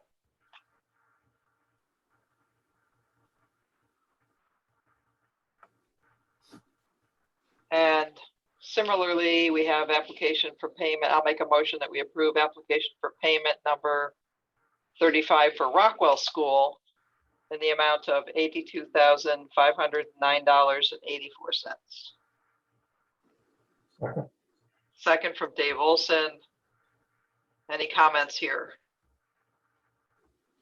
Same explanation, same contractors are still have retainage unpaid. So. Yep. By the Okay. way, what about a retainage is it, Geraldine? How many dollars you talking about? Not a lot. No. Earth Movers still has $57,000 in retainage on the last to be paid out. Priority, not so much. They have a $10,800 balance in their regular billings and only a $3,000 retainage withheld at this point. So 57 for Earth Movers, another 14,000 for priority. And that's just for Rockwell, right? Yes, yes. On the Earth Movers retainage is actually a little higher on Johnson. 68, almost 69,000 withheld on Johnson. Okay. Then on 15,000, a little over 15,000 on the priority balance. Thank you. Any other questions on this? We haven't voted on it yet. I have a question for Rizzo. Sure. Will they be holding earth movers now in priority based on what we're experiencing? Will they be? Yeah, that's why they had been held to begin with and not. Okay, They're both tied to that punch list. tied to the process. Right. So you're not going to process any payments for either one until this gets resolved? Correct. Excellent. Right. And that's part of, I believe in them That's the saying, process. that's part of Ken and Jim saying that they have not closed out Earth Movers or priority yet. Any other questions on this? All in favor? Aye. Anybody opposed? I am. Roy. Roy, thank you. That's done. Okay. I think that's it for schools tonight. I had But- one question for Rizzo. Sure, go right ahead. I just want to make sure that I understand it right. The soccer field, which wasn't really part of the original project, right? We changed the scope of the project to make a soccer field. Right, That we was- did a change. We did a project. change order. Yeah, we did a change order. That's not entirely true, John. Yeah. The field was supposed to be restored Yeah. as part of the project. Right. Yeah. The We extended it though. I think that was. a right, good- that part is a change, yes. It was an alternate Yeah, that that's wasn't cool. accepted at the Okay. beginning and it was lengthened at the end towards the woods. So that part So is a I change, yes. I just want to understand one position.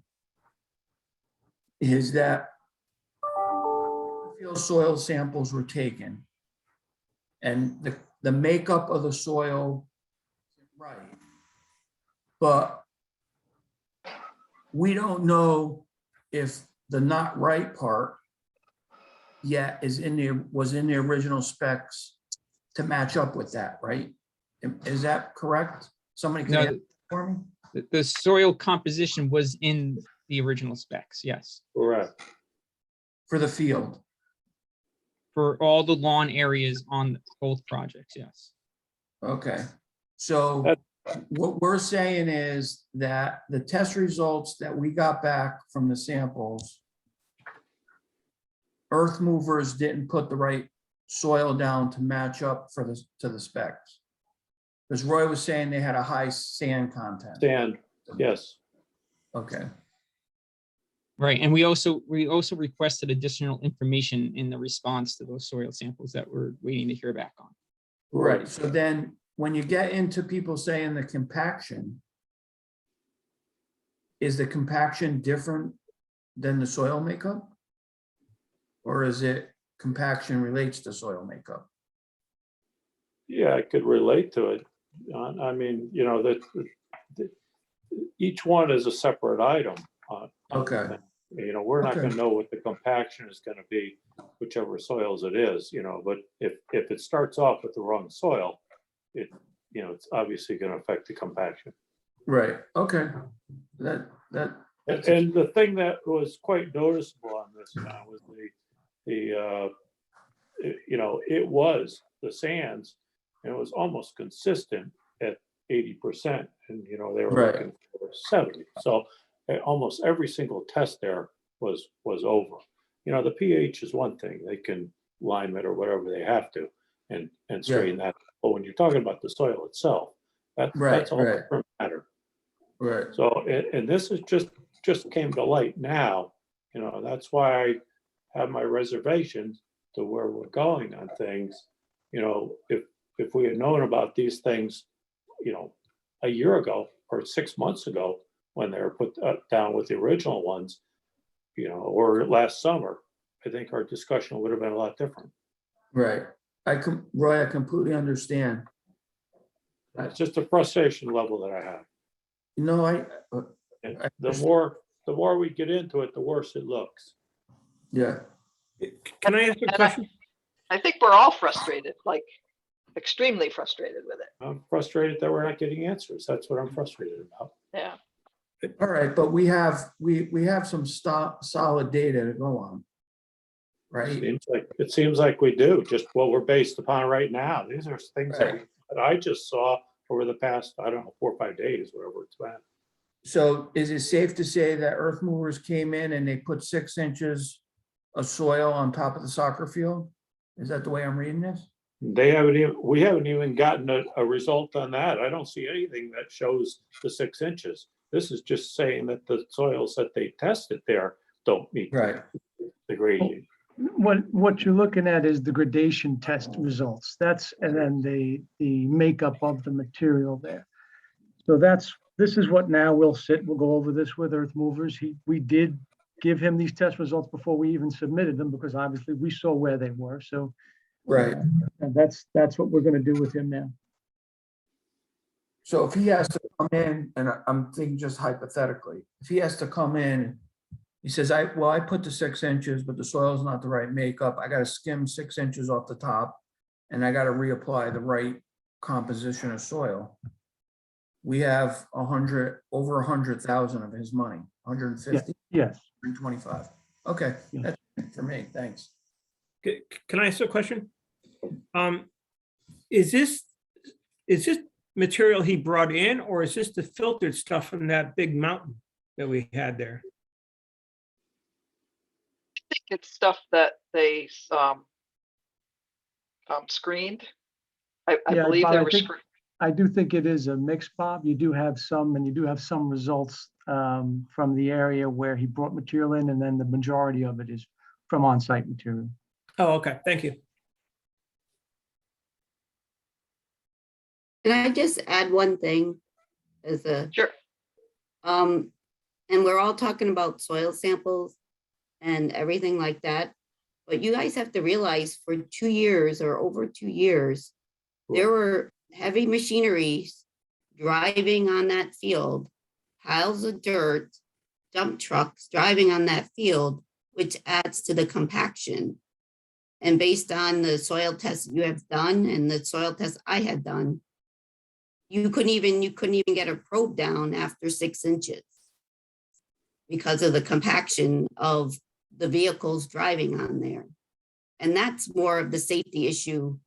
And them just putting 6 inches of topsoil on top of the compacted grass areas, you're not going to get grass to grow because your roots are only going 6 inches down, no matter what type of grass you put down. So it's a lot different than just the dirt that goes in there. It's the driving of those trucks for years and nothing being done to that field. Well, and Eileen, if I could, again, Just giving you my opinion. no, I appreciate that. And we did document what earth movers did. They did disturb the soil. They did, after in their prep of the field. But again, I'm not going to try to convince you at this point. That's fine. That's my observation of. Understood.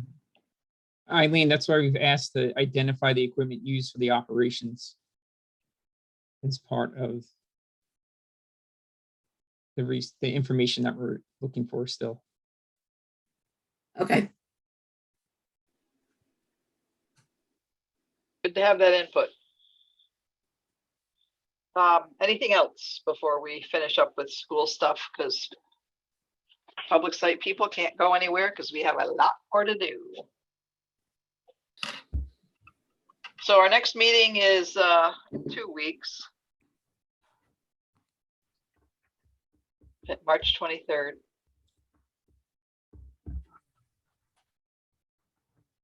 And hopefully we'll have more answers with questions. Rest of the answers, more answers than we have questions, more answers than we've had in a long time on. It's mostly site work now that we're dealing with school stuff. So I don't think there's anybody have any other questions, comments, etc.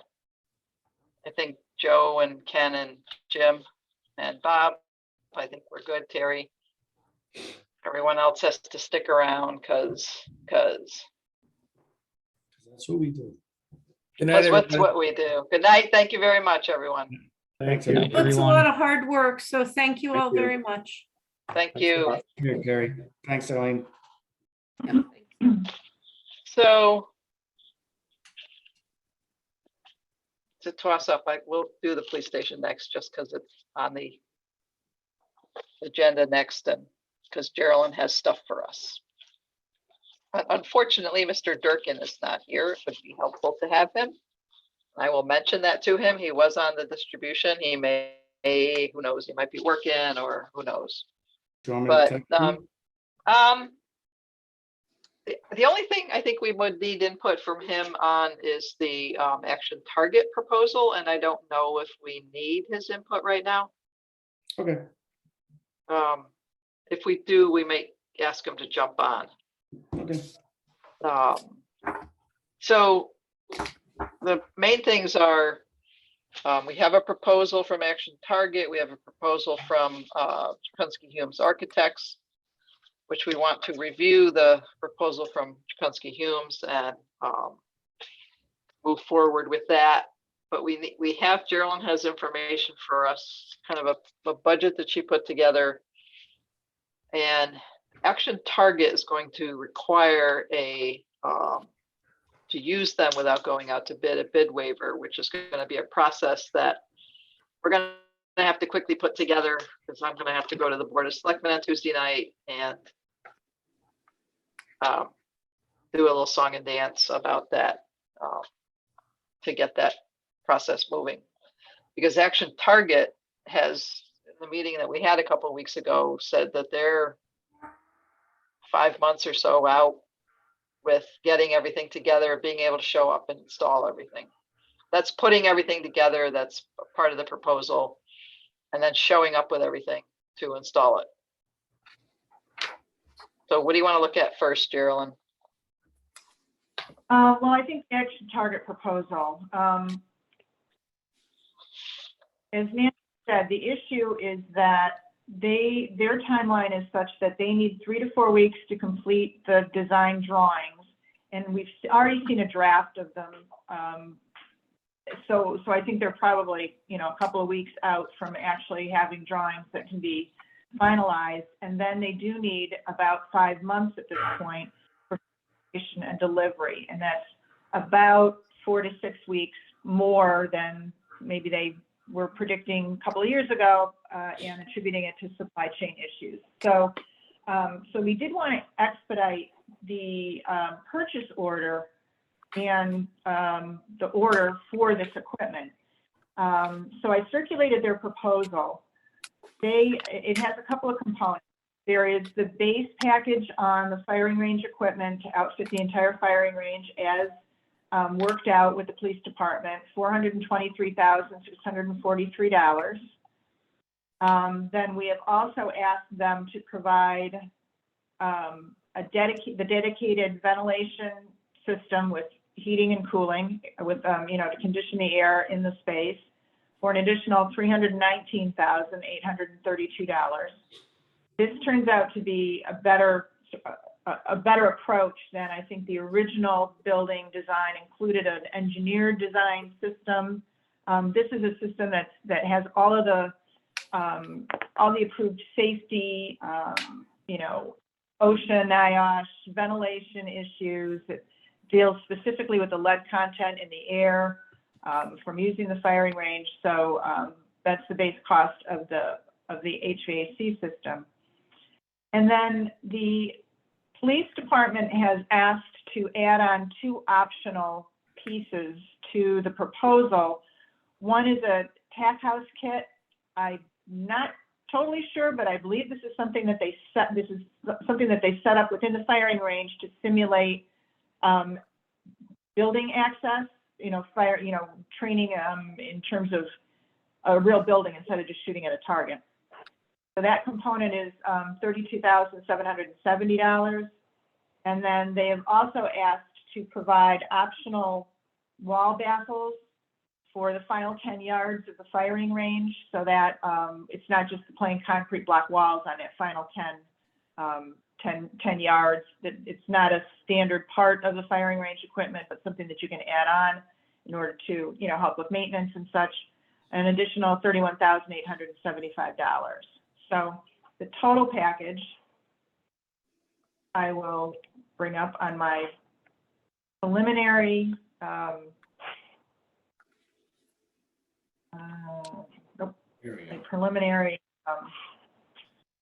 budget for the project. What I am showing here is the total cost of their equipment at $840,990. So again, that is the base firing range equipment, the HVAC system, and then the 2 options that they're asking to be included in the project. So to talk about total budget, there is not a specific budget, but there is a target to keep it under $1 million so that the project expenditures do not have to go to a town vote. Mhm. So obviously, so one reason why I'm showing this preliminary budget, we know that we're going to talk about the architect's proposal. Their fees are at about $45,000. My fees our original proposal was like at $49,000, but since we are not RFPing the architect and we'll have to see what we have to do with the construction manager, I'm thinking that there's fewer hours that STV will actually spend. So you have professional fees of about $75,000, and just my off-the-cuff estimate of the scope of work that we've talked about in terms of construction that is other than the firing range equipment is going to be about $100,000. There's some drop ceilings that have to be put in. There's another door that has to go in. There's electrical. There's data. We have to blow a hole through the concrete masonry unit wall to bring in the equipment and then patch that wall. Some minor finishes on the interior.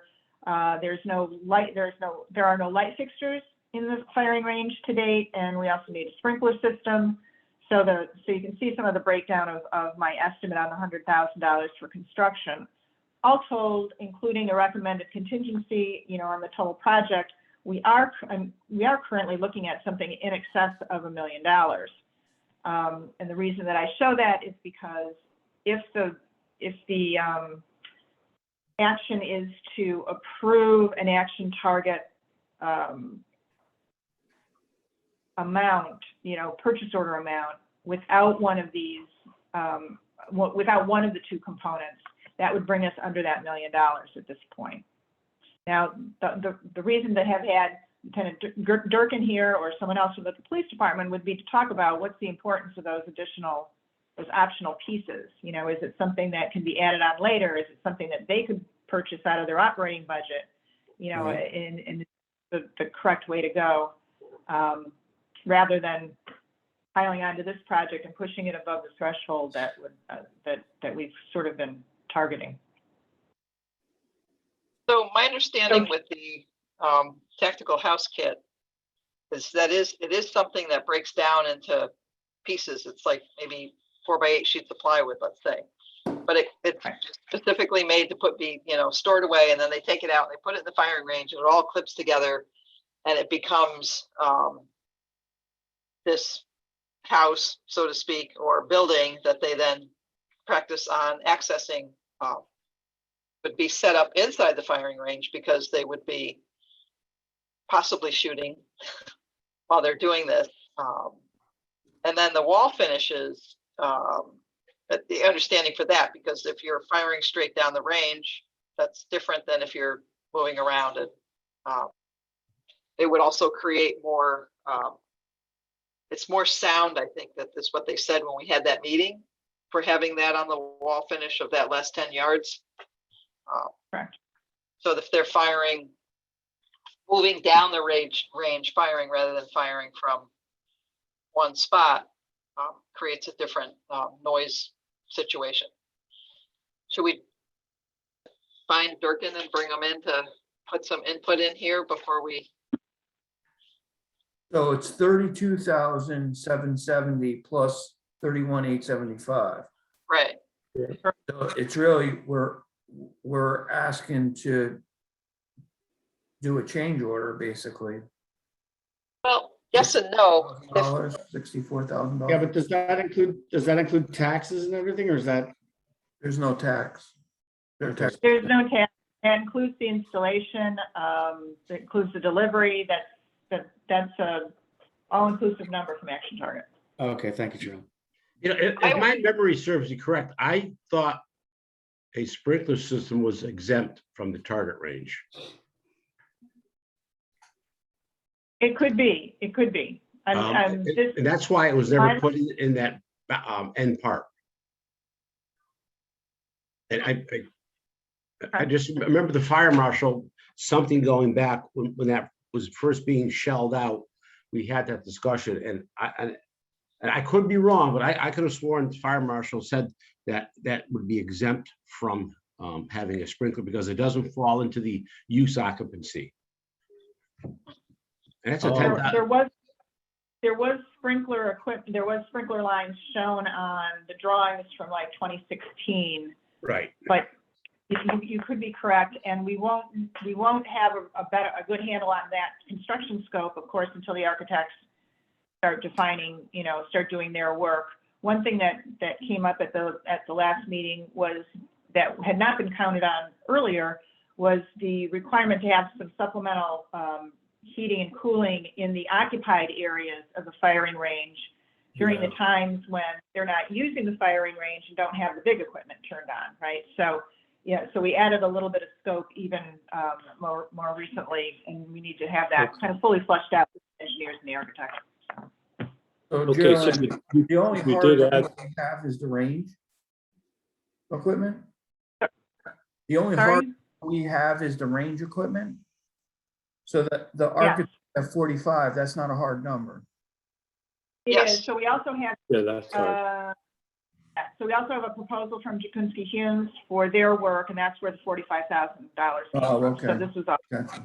So the two things that we have that we need to move ahead on at this point, in order to start the process going, because there's no design yet and there's no order for the equipment, is a review and approval of both of these items, the architect's fee and then the action target purchase order. Yeah, looking at the Jukumsky Hughes proposal, there's one thing that scares me on there is his HVAC engineering firm, because they, excuse my language, screwed us big time in the original building, Kona Ronin. They were the biggest reason for the overruns, and I'm real leery about even allowing in town property. It's funny you say that, John, because I was about to ask for the proposals and stuff, what they were gonna use, because I remember that from about 2 years ago. Yeah, And I'd like to see what they're proposing. It does say that they're going to use Kohler Ronin. Yeah. And they're only Yeah. doing, they're not doing the whole firing range. They're only doing the back areas, sort of like ready room and storage. Yeah, I know, but Right. I still like to see what they're proposing for equipment. Yeah. Because that's where my wheelhouse is. When we get to that So we point. won't- Go I ahead. mean, Nancy. the only thing that it says in the proposal is what Geraldine has up on the screen now, is many splits in the areas required. Because what came up in the meeting that we had a couple of weeks ago with Action Target was there, representative of Jukumsky Humes, Geraldine, me, all the people from the police department, was that the system that Action Target's putting together that will be in the firing range is either on or it's off. There's no like in between conditioning the air kind of thing. So if someone's in there using it, it's on. If they're not in there using it, it's off. So in the other areas, there's no heating, cooling, air movement, etc. So this is just to take care of those sections. Yeah, but So see, to that, speak. that doesn't make sense, because if you do have to have a sprinkler system in it, it has to be a conditioned space, or it has to be a dry pre-action system. So you can't leave the range to get down to 30 degrees. There's got to be some kind of conditioned air in there at all times, I would imagine. I don't know exactly, but I'd like to look at what they're proposing. Because if it's off, it's off. If there's no heat, there's no AC, you could cause issues that way as well. And that's why we put the temporary heat in there. Right, Just for that exactly. reason. Right. Yeah, there is some preliminary information on the heating, on the HVAC system that they're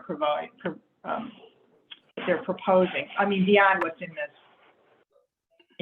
marketing information. Yeah, if I could get that, that would be awesome. Well, so Yeah, that's they've part. already out of This is what you're showing us now, Geraldine, is part of what you sent out to all of us, right? Or is correct. this- Yep. All right. It is, and I can circulate the draft drawings from Action Target as well that have some information on the HVAC system, not much, because they want to be on board, sign on the dotted line before they start actually specifying things. Okay. But I can circulate, or at least, or I'll send it to everybody, but at least to David. Thank you.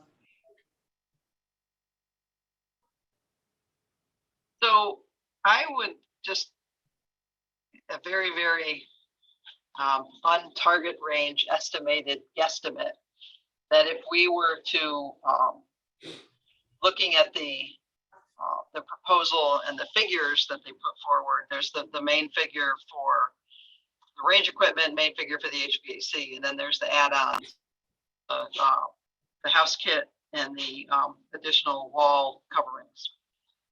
Correct. And I think that if we were still working towards keeping, if we're going to approve something tonight, we approve the main equipment and the HVAC. I'm hoping that if we put forward that for a purchase order, that we could still add to, if we needed to, the house kit and the wall finish.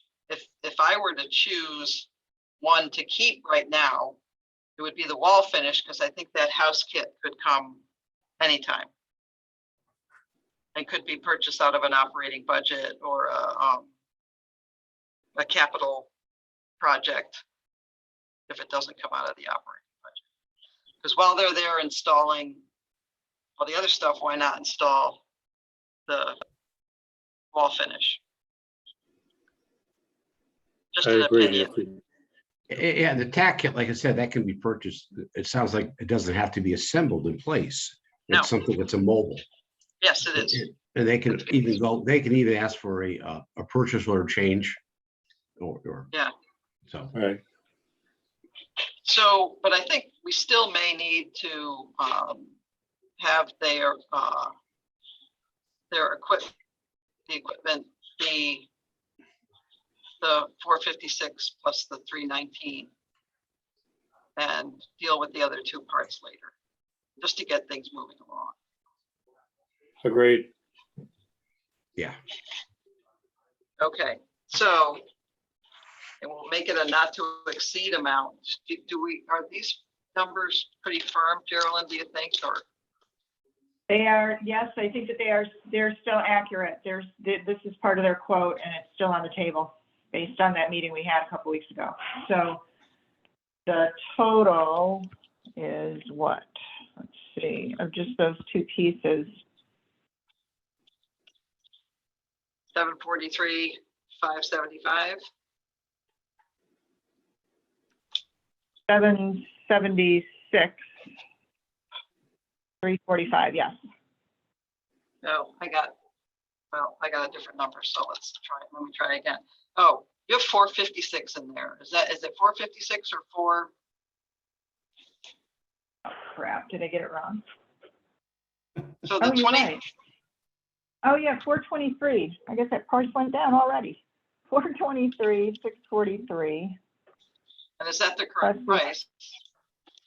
Plus 31, then my numbers are probably off, right? Altogether. We could have 743, 475.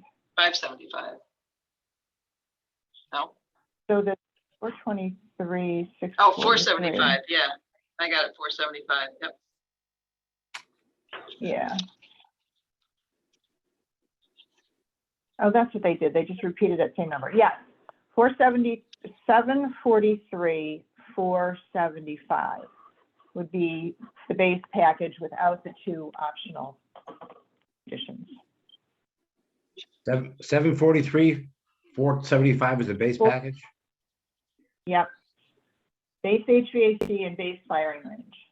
I mean, I would request for 750,000. Yeah, that amount not to exceed. Right. And that's what we could bring to the Board of Selectmen so they can, and I'm gonna need probably help from Durkin and you, Geraldine, with wording the bid waiver, because it's got to be very specific. Even though there's talk about, Action Target being one of only 2 companies in the country that provides this kind of stuff. It still needs to be specific, and we don't want to add, what we don't want to do is add in additional time of having to go out with an RFP. So that's going to even push things back further, et cetera. So I'll connect with Mike Libertini and find out exactly why this system and not the Megget system or whatever the other one was that they looked at. Because they're telling us this was the best system for our needs. So I'll find out exactly what those qualities are, and then we can put them together in a little paragraph requesting the bid waiver for the board. Okay. So if we need a motion, I'll make a motion that we approve an amount not to exceed, approve the amount proposal from Action Target for firing range equipment and the firing range specific HVAC equipment and the installation of it according to their quote in an amount not to exceed $743,500. Second. So do we need any further discussion on this? What about Coda Ronan? I'm sorry, Chomsky Humes. Do we have That's to- separate. That's separate. Okay, That's separate. all right. Anything else on this? Any other questions? Any other input? Favor? Aye. No. Is anybody Aye. opposed? This is basically bringing this forward to the Board of Selectmen for bid waiver. And then it also, as Geraldine said, creates the process so that a purchase order can be created once they approve the bid. And I'm not sure if that then needs to go forward to the Board of Finance too. We have to find that out. But like I said, the Board of Selectmen meet next week on the, whatever date that is, 15th, I think. So I have to go with that. So we'll write something up. We'll get some input from police department as far as how to word the bid waiver and go from there. So the other proposal is from Jakunsky Humes Architects, and that does not require a bid waiver. It's underneath the amount that requires bids and proposals. And it's under the 50,000 that Geraldine had thought it might be. Correct. But there is a little extra because of that bits of HVAC that need to get put into those back rooms to condition those areas. So the proposal pretty much has all the details. You received that. You were able to look through it. The only questions I had on it, it does provide for construction administration. It does not provide any creation of budget amounts. So my question would be, where do those budget numbers come from, or do we have to just wait to get actual figures? My suggestion will be to, when we have, maybe 75% construction drawings, a significant amount of information completed, my suggestion would be to send those over to Downs, and in the interest of their goodwill, have them put first eyes on a cost estimate. They don't have to do a detailed cost estimate, but they need to, let me know what the order of magnitude is. Is it over 50,000? Is it 100,000? What are we looking for at? Many, Downs included, many of the construction managers that I work with do this as a courtesy. And then we'll know whether that's something that has to be competitively advertised or not. Because that depends on what we're targeting for that bid amount. So. And we've done that with some other projects where we've gone to, local or someone who was interested possibly in even bidding the projects and have put a cost together for us. So we have something to work with. And if it needs to be somebody independent, it's, the last cost estimate I got on I just did a cost estimate with an independent general contractor looking at about $1.5 million job, and they only charged me $2,000 to do the preliminary cost estimate. So I think that, we'll figure something out when Jakunsky Humes is far enough into the project that we have a good handle on what the scope is going to be. Okay. And then I just been looking through all of it,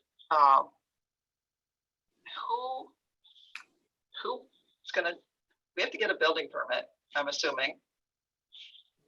Well, yes, we will have to get a building permit. My assumption is that the town's going to waive the fee. Well, right, but who's gonna do the permit documents? Well, whatever contractor we end up with would file for the building permit. Okay. Certainly the documents, the architects are going to turn over a full set of documents in all the disciplines that would qualify, for review. Okay, and that would include all the stuff that Action Target gives them too. I think, yes, they're going to provide full drawings and specifications for that HVAC equipment, yes. And do you think that there's a need for Brian Humes to attend our meetings at any point, or maybe once or twice he might need to, because I don't know if that was specified in here. It was not, I think probably, at the point where they're finishing up their drawings, they could do a little courtesy visit to present what they've come up with. It's not like there's design here, or there's not like a lot of options. We're doing sort of a functional build out of the space to support the equipment that's coming into the action target. But I think that they should be more than happy to show up at a meeting or two. I don't think that there's going to be anything for the building committee to actually approve, right? We're going to take the initial drawings to the police department and make sure that they're good with the functions that are laid out there. There's going to be a coordination period with Action Target where we make sure that everything that is not included in the Action Target scope is being, has been identified and is part of the architectural scope.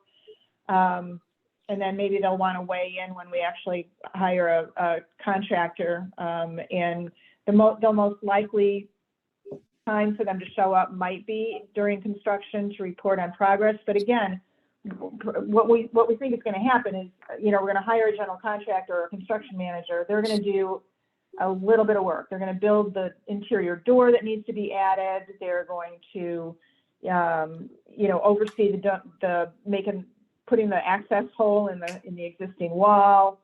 They're going to probably run some rough electrical. Then they're going to go away, and Action Target is going to come in and install all their equipment and install the HVAC system. And then the contractor is going to have to come back and actually do the finished ceiling under the Action Target ductwork, patch up the hole, patch up some of the finishes, make sure that all the, electrical outlets are working and the data is running. So they're going to have like two small phases.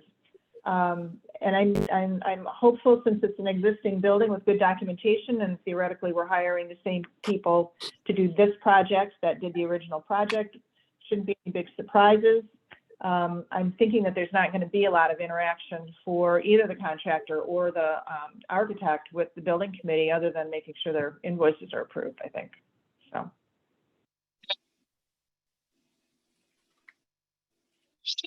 I'm going to make a motion that we approve a proposal from Jakunsky Humes Architect for architectural and engineering services for the fit out of the police station firearms training range in the amount of $45,000. Second. John Menti seconds. Any more discussion? We've kind of discussed it a lot, but if there's anything in here that caught anybody's eye other than what we've already talked about, let us know. Well, the only concern that I have looking at the proposal, and I don't know if Jakunsky Humes meant to say dehumidification, but he's got no humidification. The only concern I have is with leaving a wing of a finished building, because right now it's not finished. And not having a way to dehumidify in that space would be concerning. Yeah, I saw that too. And I I think he meant to say dehumidification personally. Dehumidification I do too. is not a costly thing to add in the very beginning. Like you can order a package unit with dehumidification in it from the factory as an option, and it's not a large cost. Generally, it's just an electric heater. Right, yeah. So it runs in series with the It's compressor. a point to break it out that, and he says humidification. I think he meant dehumidification. But in any case, it concerns me to have, you're not gonna have that unit running. They're only gonna be, when we originally started this, they said that they're gonna maybe use it 8 hours to 15 hours a month. That's Yeah, what- that's why I was saying you need like something in there that's constantly tempering the space to keep it, whether it be a couple 3-ton Mitsubishi units or something, just to temper the space, but And you need something- something. And something that has a dehumidification Yeah. mode, I'm gonna tell you, I wouldn't do it without it, not with the, Right. You're talking about $500,000 of weighing equipment. you know, With high, all the electronics, in the Right. summertime, you need it below 50% humidity at all times. yeah, yeah. So that's the only thing in his proposal that concerns me. Yeah, that's And why. he bolded it, like I said, as no humidification. But I can't find it right now, but it's in there. What's that? Yeah, no, yeah, I see it under the HVAC. You know, it is kind of weird, Yeah, but we'll get some clarification on that. yeah. I think it's important. Yep, I agree. Small cost to add in the beginning, large cost once it's all done. Yeah. Do we have do we have the power at the range to put in, a 4080 volt or something, 277 volt electric heater to the unit to? Yeah, I was thinking more gas myself. Oh, okay, that's right, we have gas there. Yeah, That's right. natural gas. That's Yeah. right, that's right. Okay, great. Good, thanks, And- John. Yeah, I'm thinking, I don't know how you feel, but I'm thinking the part of what you're saying, Geraldine, is I'm gonna call it the occupied space that's separate from the range itself. I wouldn't put many splits. I would put just a small package unit up on the roof. Yeah. So that's why I think we need to clarify that if that's included in, your Kunsky. Yeah, I mean, that's fine. We can talk with them about what the intent, what the design intent is, what are we trying to accomplish, right? And then see what the most cost-effective way of accomplishing that is. I think right off the bat, they probably just figured slap up some mini splits. But let's fully explore what we're trying to accomplish. And then the other thing is the equipment that we're gonna put in, including the range equipment. If we get the spec sheets on it, we could get a rebate from the utility. So we would Right, and he's ask that from Action Toward. right, but Brian does talk about in his proposal that he's not part of any of that kind of thing. No, we could do it But the- ourselves. We And the could do it action ourselves, target but part. we- Yeah. We could do it ourselves. We just Yep. have to be in the process of the selection of the equipment. Yep. Eversource does it as tiers. So the higher the efficiency, Right. the more you get per ton. Mhm. So there might be some money, every little bit helps. We would need that information. We need the information from Action Target and Jakunzi that, okay, the occupied range space is a 5-ton unit. I'm making it up. The range itself is a 40-ton unit. But we would need that information and we would need the rating, the tonnage. What they originally spec'd. Yeah, that's right, John. I think both you and I need to probably get the specs. Yeah, and have definitely a drill down on it. have a little sit down together. Hmm.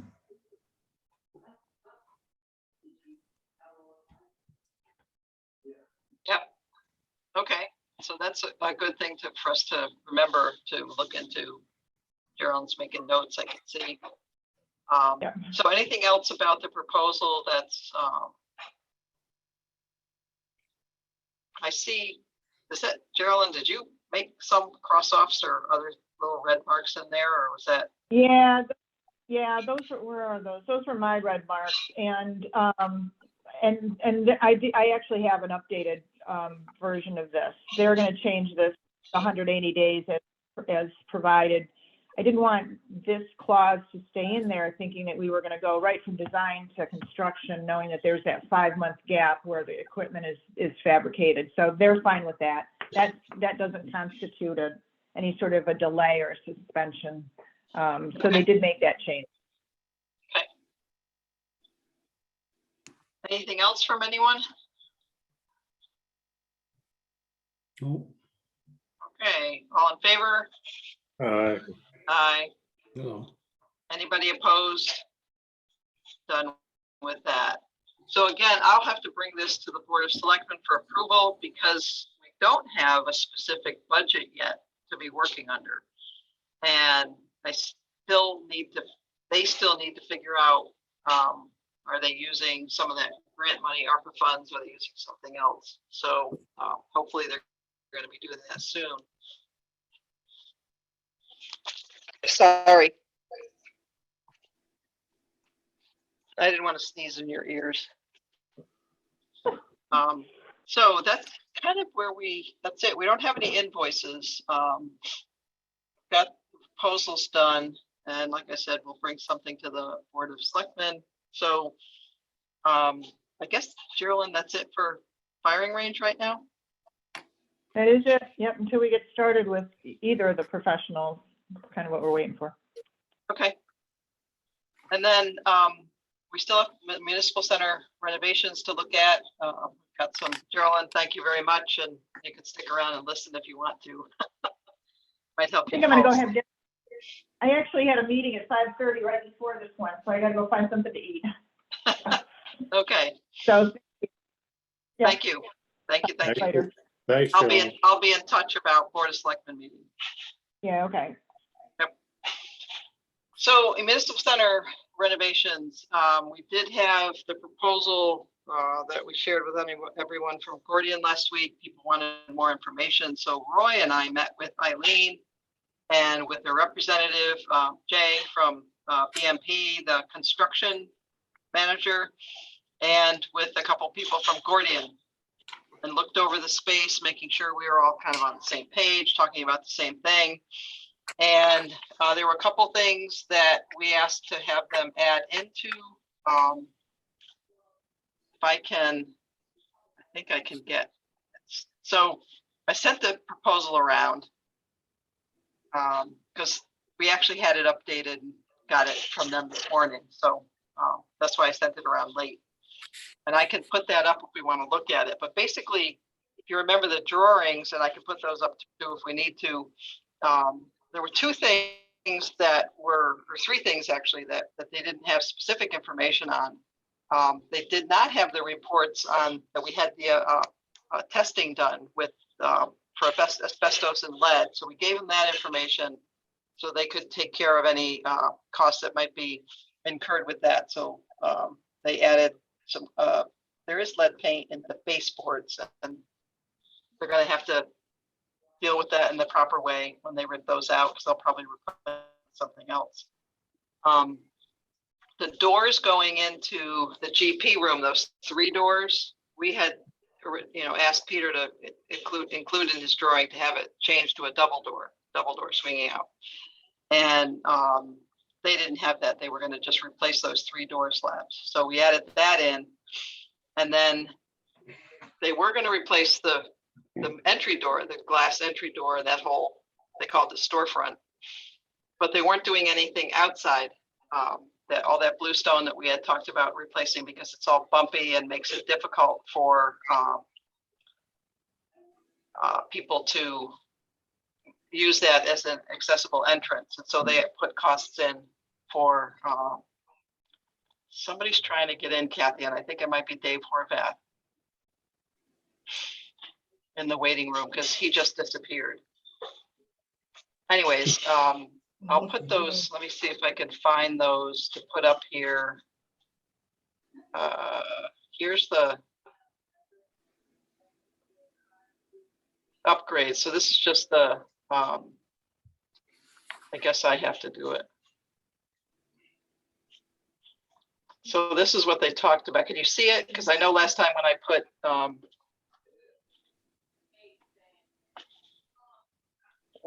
it up, you guys couldn't see it. So this is basically what they're talking about doing. This is just the kind of blah, blah, blah of it. Sorry, my computer tapped out. I did it by my.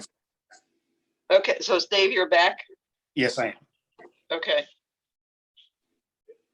Okay, I got Dave in, and then there's the cost associated with it. So if you want to see that, I will put that up. So let me take that away for now and go find it. Hey, Nancy and Eileen, just one quick question on the excluded items that they had on number 6. They took out a lobby drinking fountains not included or not installed. Is that something that you needed or not? Or I didn't even catch that one. I think in the original drawings, they were gonna put water fountains in there, like new water. There's no water fountains in that area right now, and we really don't need them. Okay. Yeah, And that's, COVID and everything, we probably don't want to add, okay. you No know. problem.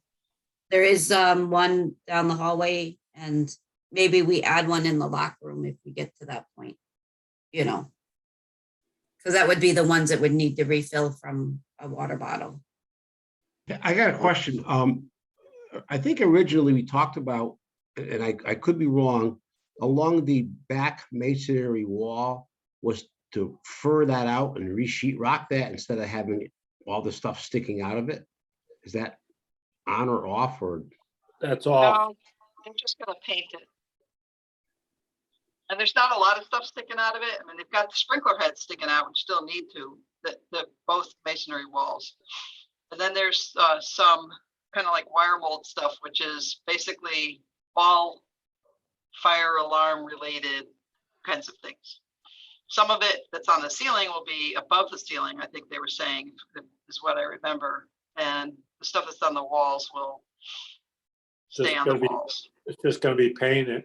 Yep, yep. Yeah. So, It's a pretty light duty plan. So, you know, but it's gonna be great because we're not blowing the roof up. Yeah. The differences with this proposal and the first one that we looked at, it's about like $17,000. So there's a little bit more in the masonry. There's more obviously in the doors and frames because of the GP room doors that we're putting in. A little bit more in painting. Oh, the stoop, replacing the stoop. So that's down at the bottom. That's like almost Yeah. 6,000. There's like 9,000 at the bottom that's added, the lead Yeah. abatement and the front, the stoop area, which is 9,000 of the additional. Yeah. So, So those two amounts, like 9,000, they're almost 10,000. But then there was, they did put some more into the doors and frames because of the GP room doors, and Yeah. little extra in some painting and masonry because of with the GP room doors, they have to, you know, fit the size in, and you know, we'll have to figure out you know, whether they have to, you know, either close the opening up or whatever they have to do. The height probably is fine, but the width might be a little different. So basically what we have here is, I mean, you've got pages and pages of, which got sent around too, of the breakout of each of the areas. But what we need to do with this is that that 407, 721.90 rounded up to 722 is, I'm assuming we need to carry that to the Board of Selectmen and say this is the amount that we want approved. And I believe this is definitely coming out of the ARPA fund. So that's the step that we need to take. It doesn't have to go another step to the Board of Finance, so that Gordian and BMP can get moving along on doing, I don't know if they're going to need this. Well, there's probably, Eileen, do you know if there are documents that need to be signed or approvals or things like that? What would? I think they'll come up with like a contract that they'll have us sign once we say we're going to engage in this project. Yeah. So one of the things that I will be doing when I go to the Board of Selectmen on Tuesday night is hopefully Eileen will come with me and bringing this amount forward to the Board of Selectmen for approval. I think it's going to be with Brad too, because of the ARPA funds. Okay. It's going to be a joint request. So we'll have to figure out who needs to be. Brad's usually at their meetings if it has finance stuff in it. So we'll find out who needs to be there. So, so I'm gonna make a motion that we approve the amount that is quoted by Gordian for the Municipal Center GP room lobby renovations. And I can make it an amount not to exceed, and an amount not to exceed. What's that? So category 22 lead baseboard paint abatement, Yeah. That bit us in the ass, the schools. Should we worry about a little more money in there or just, we kind of got, It's a very small area. It's just well, part of the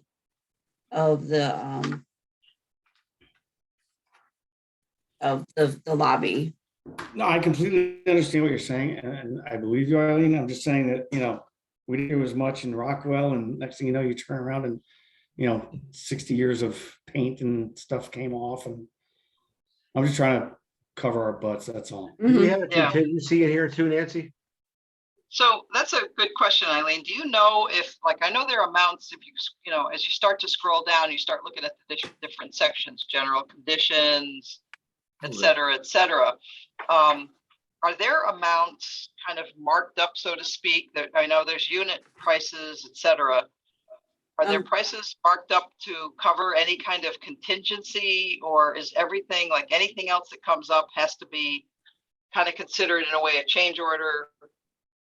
And I'm not really sure, and I'm thinking that it's related to the state contract because they're under contract for type of project. So I'm thinking these are the prices that they are gonna hold, but I'll have to double check that. Want to approve over a certain amount, but I think they would have said if it was going to be any different prices, they would have had a contingency on their proposal. right. Because they have to stick with the state contract amounts. Yes. Right. So I don't see prevailing wage. well, it does have prevailing wage in it. It does where I didn't see it. So that's something that we did ask about, and they, not when Roy and I met with them, but that they have, because it's a state contract thing, they have to. Yeah. So, and I don't They know should if still put it in the proposal though. Yeah, it should say it. Should say it, should be bolded.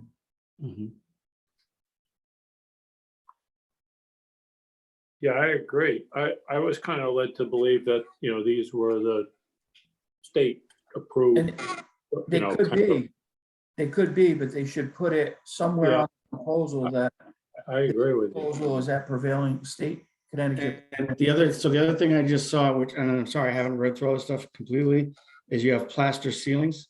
How old are the plaster ceilings? Because plaster back in the day did have asbestos fibers in it. right, we had tested. Oh, okay. Dave, we had testing done a couple of years ago, and okay. we had testing done there, and we had testing done in the locker rooms. We were able to abate the stuff in the locker rooms because they weren't being used, but we couldn't abate in the lobby because it would have meant closing off the lobby and ripping things apart, and we weren't going to do that until the project started. So they didn't find any asbestos anywhere, but once they start ripping walls out, they punched a bunch of holes in the bathroom walls to look for asbestos behind those walls and asbestos on the pipes. If they find some, that's something that's going to have to be added in. And again, I think we go to the Board of Selectmen with this amount, and then if we have to, if there's contract amounts that we have to sign, and we have to make, and the Board of Selectmen is looking for a budget amount. So we have to come up with something that we verify, if there's additions to it. And we'll ask the Board of Selectmen if they find, I don't know, some asbestos buried in a toilet somewhere or whatever that they rip out. Are we able to come back and ask for additional funds, or do we put in a contingency on top of this? Right. Put a contingency. Okay. Contingency. So, what's the standard construction contingency now percent-wise? well, I think Geraldine put 10%. 15%. Geraldine put 10% on the firing range one, I think. Yeah, that's a minimal amount of scope. I'd go 15 myself, personally. Like Dave was saying, this is an old building. You could knock a hole in the ceiling and find 25 feet of pipe covering that's asbestos, Yep. Yeah, 10% is light, in my opinion. on a job like this, because it's an old building. This And that- and- is fine. It's Yeah. nickels and dimes, I know. Nancy, is this a contract that Bethel enters into with Gordian, or is this a task under the state contract? But say that again, Dave? Does the town of Bethel enter into a contract with Gordian, or does Gordian get a perform on a task under their state contract? I don't know who we enter into contract with. Eileen said there will be contracts, but I don't know if it's with BMP, the construction people, or if it's with Gordian. I think it's with Gordian. Okay, and then Gordian hires BMP. Yeah. Yep. Okay, then we'll have a purchase order with Gordian, yes? Yes. Okay, then that's where we can put in the terms and conditions, which include incorporating prevailing wage and all that sort of stuff. So we could, so if we take this 407,722 and add 15% to that, we get like 468, 80. So we could say an amount not to exceed 470, Or 500. including, I think we stay under 500. Including, we make it known that it's including. Language with prevailing wage. What's that, Eileen? Language with concerning prevailing wage. Right, well, so you're gonna need to check with Yep. Gordian on that before we take that to the Board of Selectmen. And I'm assuming, like you said, that being state contract, they have to, especially since they know it's over that limit of whatever, is it $100,000? Yeah. Well, let's verify that. So verify it with either BMP or And they gotta add Gordian, it to the- whoever. They gotta add it to the proposal. You have to put it somewhere on this proposal that project is carried at prevailing wage. Should be on it. Okay, I'll have them at it. Is there a management task here? I didn't notice it. What, Dave? Is there a management task in their list of categories? There's general conditions, which is usually the construction, like managing and et cetera, et cetera. A report the progress to us? Say that again? Are they going to report their progress to us? I don't know. That's a good question. Somebody will, I don't know whether it be that woman that we met, the new person that took Hillary's place from Gordian, or the fellow from GMP. That's We'll another have to condition we can include in the purchase order.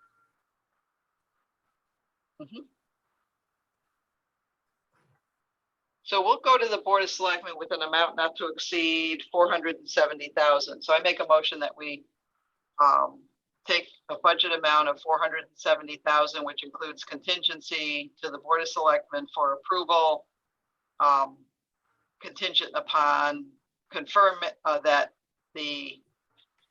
all the costs are at prevailing, or the labor costs are at prevailing wage. I'll second it. John Perna seconds it. And the Board of Selectmen may need more information before they approve the amount. But I think that we do need to have what the step-by-step process is as far as moving forward. Who signs what? Who gives us the proposal that needs to be signed? And like Dave asked, who's going to be at a meeting, even if it's once a month, telling us the progress. Any other questions or discussion on this? Nope, I'm good. All right, all in favor? Aye. Aye. Opposed? Done. And then Eileen started to work with them on the locker room part. So they went and scoped that out more. They will go, BMP and Gordian will go to Peter from Architects Guild to work on getting updated plans put together. And that area is kind of scaled down a little bit more too, less kind of plumbing work. We're not jackhammering up the floor and moving the plumbing. We're just going to have to replace fixtures, etc. So we'll start to get more information on that in the weeks to come, weeks and months to come. But moving this forward will be kind of enough for us right now, I think. Yeah, they're gonna be getting me a cost of updating plans. And then we Uh-huh. can Then approve go it. from there. Yeah. Okay. Okay, anything else, Eileen? Oh, no, I think that's it. I'll work Okay. on, and I'll try to get that info to you before we go to the Board of Selectmen. So Yeah, we have that all in place. right. And if it's something that's way off base, then we'll wait. But Yep. I think we should be pretty good on that. So, and Eileen, I'll talk to you about what we need, what we want to put together as far as going to the Board of Selectmen. Okay. All right. So I'm gonna take this away because if you need to read more about it, you can. I think that's it for tonight. I think we may have to start thinking about looking at maybe in April, maybe in May, looking at possibility of going back to in-person meetings with the hybrid option. Actually, most people who are meeting in person are doing the hybrid thing. So kind of keep that in the back of your head because we may have to look at doing that sometime soon. Hey, Nancy, Yeah.